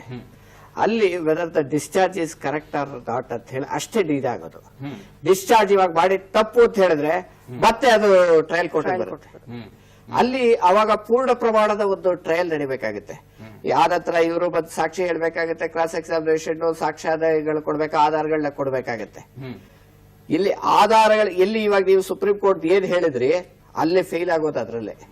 ಈಗ ಅವ್ರಿಗೆ ಏನೇ ಕ್ಲೈಮ್ ಮಾಡಿದ್ರು ಕೂಡ ಅದಕ್ಕೆ ಆಧಾರಗಳನ್ನ ಒದಗಿಸೋದು ಇಂಥ ವಿಷಯದಲ್ಲಿ ಬಹಳ ಕಷ್ಟಕರವಾದ ವಿಷಯ. ಯಾಕೆಂದ್ರೆ ಇದು ಎಲ್ಲರ ಮುಂದೆ ನಡೆದಿರುವಂತಹದ್ದಲ್ಲ, ಅಥವಾ ಸಮಾಜದಲ್ಲಿ ಯಾರಿಗೂ ಕಾಣಿಸ್ತಾ ಇರುವಂತಹ ವಿಷಯ ಇದು. ಆ ಆಧಾರಗಳ ಕೊರತೆಯಿಂದಾಗಿ ಕೇಸ್ಗಳು ಹೊಟ್ಟೋಗೋ ಸಾಧ್ಯತೆಗಳು ಜಾಸ್ತಿ. ಇದು ಏನಾಗುತ್ತೆ, ಇಂಥ ವಿಷಯದಲ್ಲಿ ಈ ನಮ್ಮ ಸಮಾಜದಲ್ಲಿ ಬಂದು ಸಾಕ್ಷ್ಯ ಹೇಳೋರು ಬಹಳ ಕಡಿಮೆ. ಯಾರು ಕೋರ್ಟ್ಗೆ ಬಂದು ಇದು ಹೌದು ಈ ತರ ನೋಡಿದ್ದೆ, ಹೀಗಾಗಿತ್ತು, ಇಲ್ಲ ಅಂತ ಸಂದರ್ಭದಲ್ಲಿ ಇವ್ರು ಹೋಗಿದ್ರು, ಇವ್ರು ಮಾಡಿದ್ರು, ಯಾವ್ದು ಸಾಕ್ಷಿಗಳು ಮುಂದೆ ಬರಲ್ಲ, ಹೇಳಲ್ಲ, ನಿಲ್ಲಲ್ಲ. ಅದಕ್ಕೆ ಉಗ್ರಪ್ಪನವ್ರು ಹೇಳಿರೋದು. ಮೇಡಮ್, ಉಗ್ರಪ್ಪನವ್ರು ಮತ್ತೊಂದು ಮಾತು ಹೇಳಿದ್ದಾರೆ ಸುಪ್ರೀಂ ಕೋರ್ಟ್ ಬಿಟ್ಟಾಕಿ, 98% ಅತ್ಯಾಚಾರ ಪ್ರಕರಣಗಳು ಸಾಕ್ಷ್ಯಾಧಾರಗಳ ಕೊರತೆಯಿಂದ ಅನ್ನುವಂಥದ್ದು. ಅಂದ್ರೆ 90 ಅಲ್ಲಿ ನಡೆದೇ ಇಲ್ಲ ಅನ್ನುವಂಥದ್ದು ನಾವು ಹೇಳಕ್ಕಾಗಲ್ಲ, ಸಾಧ್ಯ ಇಲ್ಲ. ವಾಸ್ತವ ಬೇರೆ ವಿಷಯ. 98% ಪ್ರಕರಣಗಳು ನಿಲ್ಲೋದಿಲ್ಲ ಅನ್ನೋಂಥದ್ದು ಉಗ್ರಪ್ಪನವರು, ಮಹಿಳಾ ದೌರ್ಜನ್ಯ ತಡೆ ಸಮಿತಿ ಅಧ್ಯಕ್ಷ ಉಗ್ರಪ್ಪನವರು ಹೇಳ್ತಾರೆ. ಅಂದ್ರೆ ಅವರು ಕೂಡ ಖ್ಯಾತ ವಕೀಲರು. ಈಗ ಡಿಸ್ಚಾರ್ಜ್ ಈ ಸಮಸ್ಯೆ ಇದೆ.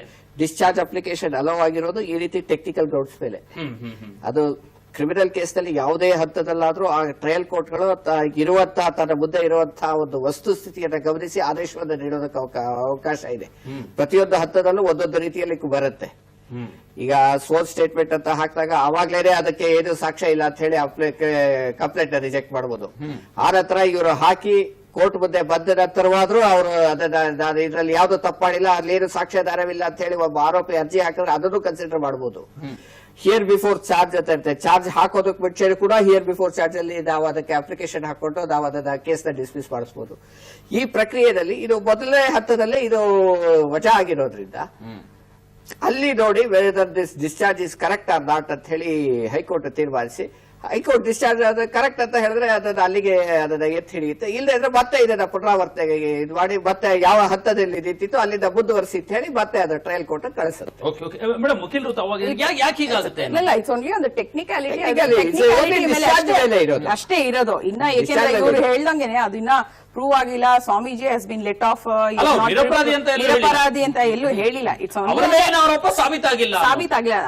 ಸರ್ ಹೇಳ್ದಂಗೆ ಇಟ್ಸ್ ಓನ್ಲಿ ಒಂದು technicality, it is come before the high court ಅಷ್ಟೇ. ಅದ್ರ ಮೇಲೆ ಯಾಕೆಂದ್ರೆ ನಾವು ಈ ಟೆಕ್ನಿಕಾಲಿಟಿ ನೋಡುವಾಗ ಯಾಕಂದ್ರೆ 164 ಕೆಳಗಡೆ ಅವರು ಸ್ಟೇಟ್ಮೆಂಟ್ ತಗೊಂಡಿದ್ದಾರೆ. ಆ ಚಾರ್ಜ್ ಶೀಟೇ ಫೈಲ್ ಮಾಡಿಲ್ಲ, ಆಗ್ಲೇ ಡಿಸ್ಮಿಸ್ ಮಾಡಿದ್ದಾರೆ ಸೆಷನ್ಸ್ ಕೋರ್ಟ್ ಕೆಳಗಡೆ.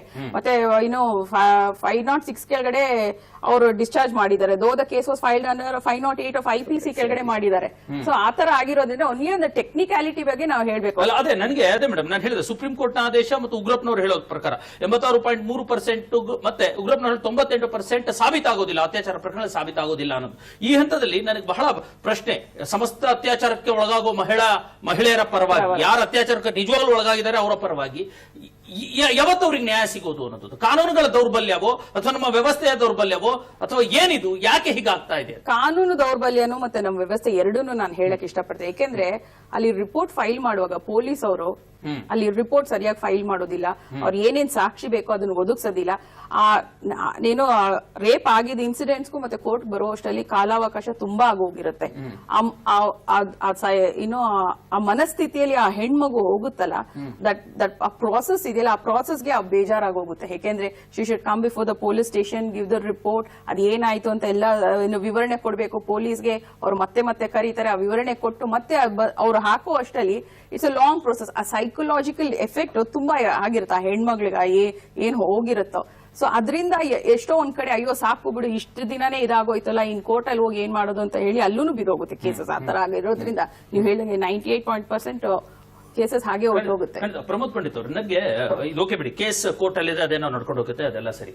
ಈಗ ಪಾಪ ನೀವು ಮಠದ ಭಕ್ತರು, ಆಮೇಲೆ ಮಠದ ಮೇಲೆ ಅನ್ನೋದಕ್ಕಿಂತ ಮಠಾಧೀಶರ ಮೇಲೆ, ನಿಮ್ಮ ರಾಮಚಂದ್ರ ಭಾರತಿ ಸ್ವಾಮೀಜಿಗಳ ಮೇಲೆ ಈ ತರದ್ದು ಒಂದು ಆರೋಪ ಇಷ್ಟೊಂದು ವರ್ಷಗಳ ಕಾಲ ಇಷ್ಟೊಂದು ದೊಡ್ಡ ವಿವಾದವಾಗಿ, ಆಮೇಲೆ ದೊಡ್ಡ ಬೇರೆ ಬೇರೆ ತರಹದ ಅರ್ಥಗಳನ್ನ, ಬೇರೆ ಬೇರೆ ತರಹದ ಕಲ್ಪನೆಗಳನ್ನ, ಬೇರೆ ಬೇರೆ ತರಹದ ಎಲ್ಲಾ ರೀತಿಯ ಅನರ್ಥಗಳನ್ನ ಪಡ್ಕೊಂಡು ಚರ್ಚೆಗೆ ಬರ್ತಾ ಇದೆಯಲ್ಲ, ಒಬ್ಬ ಸದ್ಭಾವನಾ ಭಕ್ತರಾಗಿ ತಮಗೆ ಏನ್ ಅನ್ಸುತ್ತೆ? ಆದ್ರೆ ಪ್ರಾರಂಭದಲ್ಲಿ ನಿಮ್ಗೆ ಹೇಳಿದೆ ಅಂತ, ಬಹುಶಃ ಯಾವುದು ಸುಳ್ಳು ಕಥೆ ಇದು ಅದರ ಚರ್ಚೆ ಆಗೋ ಬದಲು ಮೀಡಿಯಾ ಇರಲಿ ಮತ್ತೊಂದು ಕಡೆ ಇರಲಿ, ರಾಮಚಂದ್ರಾಪುರ ಮಠ ಸಾವಿರ ಒಳ್ಳೆಯ ಕೆಲಸ ಮಾಡ್ತಾ ಇದೆ, ಅದು ಚರ್ಚೆ ನಡಲಿ ಅಲ್ಲ ಸರ್. ಮೀಡಿಯಾ ಅಲ್ಲ, ನಾನು ಎಲ್ಲಿಯೇ ಚರ್ಚೆ ಮಾಡ್ತಾ ಇದ್ದೇನೆ, ನಾನು ಎಲ್ಲಿಯೇ ವಿಷಯಗಳು ಬಂದ್ರು ಆ ರೀತಿ ಚರ್ಚೆಗಳು ಅನ್ನೋ ಭಾವನೆ ನಮಗಿದೆ ಅಂತ. ಅಲ್ಲ, ಮೀಡಿಯಾದ ಕೆಲಸ ಒಳ್ಳೆಯ ಕೆಲಸಗಳ ಚರ್ಚೆಯನ್ನು ಮಾಡಿದೀವಿ, ಜೊತೆಗೆ ಸಮಾಜದಲ್ಲಿ ನಡೆಯುವಂತ ಕುಕೃತ್ಯಗಳು, ಅನಾಚಾರಗಳು, ದೌರ್ಜನ್ಯಗಳು, ಅತ್ಯಾಚಾರಗಳ ಬಗ್ಗೆನೂ ಕೂಡ ಬೆಳಕನ್ನು ಚೆಲ್ಲುವಂತ ಕೆಲಸ ಮಾಡ್ತೀವಿ. ಧರ್ಮ, ಸಂಸ್ಕೃತಿ, ಜಾತಿ ಇವೆಲ್ಲವದ ಮುಖವಾಡ ಹೊತ್ತು ನಡೆಯುವಂತ ಅನಾಚಾರಗಳನ್ನು ಕೂಡ ಜನಗಳ ಎದುರುಗಡೆ ಇಡುವಂತ ಕೆಲಸ ಕಥೆಗಳ ಬಗ್ಗೆ ಹೇಳ್ತೇನೆ. ನಮ್ಮ ವೈಯಕ್ತಿಕವಾಗಿ ಬಂದಾಗ ನಾವು ಮಾಡಿದ ಎರಡು ಇದೆಯಲ್ಲ ಅಂತ ಕೆಲಸಗಳ ಬಗ್ಗೆ ಸಾಕಷ್ಟು ಪ್ರಚಾರ ಸಿಕ್ಕಿದೆ, ಮಾಡಿದೀವಿ. ಇಷ್ಟು ಸಮಯದಲ್ಲಿ ಪ್ಯಾನಲ್ ಡಿಸ್ಕಷನ್ ಆಗಿವೆ. ಹಾಗಾದ್ರೆ ವಾದಕ್ಕಾಗಿ ಯಾಕೆ ಗೊತ್ತಾ ಸರ್, ಯಾಕೆ ಗೊತ್ತಾ? ಒಂದು ಗಡಿಗೆ ಹಾಲು ಕುಡಿತಾರಲ್ಲ, ಒಂದು ಗಡಿಗೆ ಹಾಲಿನ ಕುಡಿದ್ರೆ ಆಗುವಂತ ಅನುಕೂಲಕ್ಕಿಂತ ಒಂದು ತೊಟ್ಟು ವಿಷ ಕುಡಿದ್ರೆ ಆಗೋ ಅನಾನುಕೂಲ ಇದೆಯಲ್ಲ, ಅದರ ಕೆಟ್ಟ ಪರಿಣಾಮ ಇದೆಯಲ್ಲ, ಅದು ಘೋರ ದುರಂತ ಇಡೀ ವ್ಯವಸ್ಥೆಗೆ, ಧರ್ಮಕ್ಕೆ, ಜನರಿಗೆ, ದೇಶಕ್ಕೆ ಅನ್ನೋದು. ಹಾಗಾಗಿ ಯಾವುದು ಹೆಚ್ಚು ಘೋರವೋ, ಯಾವುದು ಹೆಚ್ಚು ಅನರ್ಥವೋ, ಯಾವುದು ಹೆಚ್ಚು ಕೆಟ್ಟ ಪರಿಣಾಮವನ್ನು ಬೀರುತ್ತೋ ಅದರ ಬಗ್ಗೆ ಹೆಚ್ಚು ಚರ್ಚೆ ಆಗುತ್ತೆ. ಕೆಟ್ಟ ಪರಿಣಾಮ ಅಲ್ಲ, ಈ ಚರ್ಚೆಯಲ್ಲಿ ಪರಿಣಾಮ ಬೀಳೋದು ಪ್ರಶ್ನೆ ಬರೋದಿಲ್ಲ. ಜನರಿಗೆ ಮಾಡಬೇಕು. ಪಾಸಿಟಿವ್ ಅನ್ನ ಕೊಡೋದ್ರಿಂದ ಒಳ್ಳೇದಾಗತ್ತೆ ಅನ್ನೋ ಬದಲು ನೆಗೆಟಿವ್ ಕೊಡೋದು ಒಳ್ಳೇದಾಗತ್ತೆ ಅನ್ನೋದಕ್ಕೆ ನನ್ನ ವಾದ. ಪಾಸಿಟಿವ್ ಅನ್ನ ಪ್ರಚಾರ ಮಾಡಿ. ನೀವು ಮೊದಲು ಹೇಳಿದ್ದು ನನ್ನ ಭಾವನೆ, ಭಕ್ತರ ಭಾವನೆಗಳ ರಾಮಚಂದ್ರಾಪುರ ಮಠ ಕಳೆದ ಈ 2 ವರ್ಷದಲ್ಲಿ ನಡೆದ ಎಲ್ಲ ಕಾರ್ಯಕ್ರಮ ನೋಡಿ ಜನ ಎಷ್ಟು ಹೆಚ್ಚು ಬಂದಿದ್ದಾರೆ ಅಂತ, ಭಕ್ತರ ಸಂಖ್ಯೆ ಎಷ್ಟು ಹೆಚ್ಚಾಗಿದೆ ಅಂತ, ಜನರಿಗೆ ನೋವಿದೆ ಅಂತ, ಗುರುಗಳು ಏನು ಅಂತ ಗೊತ್ತು. ಇಂಥ ಗುರುಗಳ ಮೇಲೆ ಇಂಥ ಆಪಾದನೆಗಳನ್ನ ಇಂಥ ಕೆಲಸ ಮಾಡ್ತಿದ್ದೀರಲ್ಲ ಅನ್ನುವ ಕಾರಣಕ್ಕೆ ಹಾಗಾಗಿ ಮಠ ಬೆಳಿತಾನೆ ಇದೆ. ಮಠ ನಡೆಸುವ ಒಂದು ಕೆಲಸ ಕೂಡ ನಿಲ್ಲಿಸಿಲ್ಲ ಅಂತ. ಮಠದ ಬಗ್ಗೆ ಇವತ್ತಿಗೂ ಕೂಡ ಎಲ್ಲ ಸೇರಿದಂತೆ ಈ ದೇಶದ ಎಲ್ಲಾ ಹಿಂದೂ ಮತ್ತು ಎಲ್ಲಾ ಜಾತಿಯ ಇದು ಯಾವುದೇ ಆಗ್ಲಿ ಅಭಿಮಾನ ಇದೆ. ಪ್ರೋಗ್ರಾಮ್ ಮಾಡಿದ್ರಿ, ಪ್ಯಾಲೇಸ್ ರೋಡ್ ಅಲ್ಲಿ ಯಾವ್ದೋ ಒಂದು ಕಾರ್ಯಕ್ರಮ ನಡೆದಿತ್ತು, ಎಲ್ಲ ಟಿವಿ ಚಾನೆಲ್ಗಳು ಲೈವ್ ರಿಲೇ ಕೊಟ್ಟಿದ್ರು. ಮಾಧ್ಯಮಗಳು ಆ ಸಮಯಕ್ಕೆ ಮಾಡುತ್ತವೆ, ಆದ್ರೆ ಇಲ್ಲಿ ಬಂದಿರೋದು ಒಂದು ಅಪವಾದ ಬಂದಾಗ ಅದನ್ನ ಯಾವ ರೀತಿ ಆದಷ್ಟು ಬೇಗ ನಿವಾರಣೆ ಮಾಡಿಕೊಂಡು, ಈಗ ಬೇರೆ ಮಠಗಳ ಮೇಲೆ ಅಪವಾದ ಬಂದಿಲ್ಲ ಅಂತ ನಾನು ಹೇಳ್ತಾ ಇಲ್ಲ. ಉದಾಹರಣೆಗೆ ಸ್ಪಷ್ಟವಾಗಿ ಹೇಳ್ಬಿಡ್ತೀನಿ ಕೇಳಿ, ಧರ್ಮಸ್ಥಳದ ಮಠದ ಮೇಲೆ ಒಂದು ಅಪವಾದ ಬಂದಿತ್ತು ಇಷ್ಟೇ ಈ ಹಿಂದೆ, ಕೆಲವೇ ದಿನಗಳ ಹಿಂದೆ. ಯಾವ ರೀತಿ ಅಲ್ಲಿ ಅವರು ಅಲ್ಲೇ ಕೂತು ಎಲ್ಲವನ್ನು ಸರಿಯಾಗಿ ಮಾಡಿಕೊಂಡು ಹ್ಯಾಕ್ ಸೆಟ್ಲ್ ಮಾಡಿಕೊಂಡ್ರು. ನಿಜ, ಅದು ಹೋಗಿದ್ರೆ ಕಾನೂನು ಪ್ರಕ್ರಿಯೆಗೆ ಹೋಗಿದ್ರೆ ಬಹಳಷ್ಟು ಮುಂದೆ ಹೋಗ್ಬೋದಾಗಿತ್ತು. ಆದ್ರೆ ಅಲ್ಲೇ ಕೂತು ಆ ಮಠದ ಆವರಣದಲ್ಲೇ ಇದು ಮಾಡಿ ಹ್ಯಾಕ್ ಸೆಟ್ಲ್ ಮಾಡ್ಕೊಂಡ್ರು. ಅದು ಬರ್ಬೇಕಾಗಿತ್ತಲ್ಲಿ. ಅತ್ಯಾಚಾರದ ಆಪಾದನೆಯನ್ನ ಎಲ್ಲೋ ಒಂದ್ ಕಡೆ ಬಂದಾಗ ಮಠದ ಆವರಣದ ಸೆಟ್ಲ್ ಮಾಡೋದು ಏನು ಸಿಗ್ನಲ್ ಕೊಡಬಹುದು? ನಡೆದಿದೆ ಅನ್ನೋದನ್ನ ನಡೆಯದ ಒಂದು ಸಂಗತಿಯನ್ನು ಸೆಟ್ಲ್ ಹೇಳುವಂತ ಉದ್ದೇಶ ಏನ್ ಗೊತ್ತಾ ಸರ್? ಅಪವಾದ ಹೆಚ್ಚು ಚರ್ಚೆ, ನೀವು ಹೇಳಿದ ನೆಗೆಟಿವ್ ಚರ್ಚೆ ಆಗ್ತಾ ಇದೆ, ಅದರಿಂದ ಮಠದ ವರ್ಚಸ್ಸಿಗೆ ಧಕ್ಕೆ ಆಗ್ತಾ ಇದೆ. ಸ್ವಾಮೀಜಿಗಳು ಬಿಟ್ಟು ಹಾಕ್ಬಿಡಿ, ಮಠ ಬಹಳ ಪರಂಪರೆ, ಸ್ವಾಮೀಜಿ ದೊಡ್ಡವರಲ್ಲ, ಮಠ ದೊಡ್ಡದು. ಹಾಗಾಗಿ ಮಠದ ವರ್ಚಸ್ಸಿಗೆ ಧಕ್ಕೆ ಆಗ್ತಾ ಇದೆ, ಭಕ್ತರ ನಂಬಿಕೆಗೆ ಧಕ್ಕೆ ಆಗ್ತಾ ಇದೆ ಅನ್ನುವಂತ ಒಂದು ನಾವು ಬೆಳೆಸ್ತಾ ಇಲ್ಲ ಕಥೆಯನ್ನು. ಚರ್ಚೆಗೋ ಅಥವಾ ಈ ಬೆಳೆಯೋದಕ್ಕೆ ಖಂಡಿತ ರಾಮಚಂದ್ರಾಪುರ ಮಠ, ರಾಘವೇಶ್ವರ ಭಾರತಿ ಶ್ರೀಗಳು ಕಾರಣ ಅಲ್ಲ. ತಾವಲ್ಲ, ನಾನು ಅದನ್ನ ಹೇಳ್ತಾ ಇಲ್ಲ. ಆದ್ರೆ ಅನವಶ್ಯಕವಾಗಿ ಚರ್ಚೆಗೆ ಬರ್ತಾ ಇದೆ, ಆ ಮೂಲಕ ಅದರ ವರ್ಚಸ್ಸಿಗೆ ಧಕ್ಕೆ ಆಗ್ತಾ ಇದೆ ಅನ್ನುವಂಥದ್ದು. ಸುಳ್ಳು ವಿಚಾರಿಸೋದು ಬೇಡ, ಸತ್ಯ ವಿಜೃಂಭಿಸಿ. ಚುಟ್ಕಾಗಿ ಮೇಡಮ್, ಹಲವಾರು ದಾರಿಗಳ ಅಲ್ಲೇ ಕಟ್ಕೋಬಹುದು ಮೇಡಮ್. ಚುಟ್ಕಾಗಿ ನಾನೇನ್ ಹೇಳ್ತೀನಿ ಅಂದ್ರೆ, ಇಂಥ ಮಠಾಧೀಶರು ಬಂದು ಇಲ್ಲಿ ಒಂದು ಹೆಣ್ಣು ಮಗಳು ದೂರ ಹೊತ್ಕೊಂಡು ಬಂದು ಸಾರ್ವಜನಿಕವಾಗಿ ಬಂದು ನನ್ಗೆ ಈ ತರ ಆಗಿದೆ ಅಂತ ಹೇಳಿ ಬಂದಾಗ ಇಂಥ ಮಠಾಧಿಪತಿಗಳು ಆ ಹೆಣ್ಮಗಳನ್ನ ತುಣಿತಾರಲ್ಲ, ಅದು ನಿಜವಾಗ್ಲೂ ಶೋಷಣೀಯ.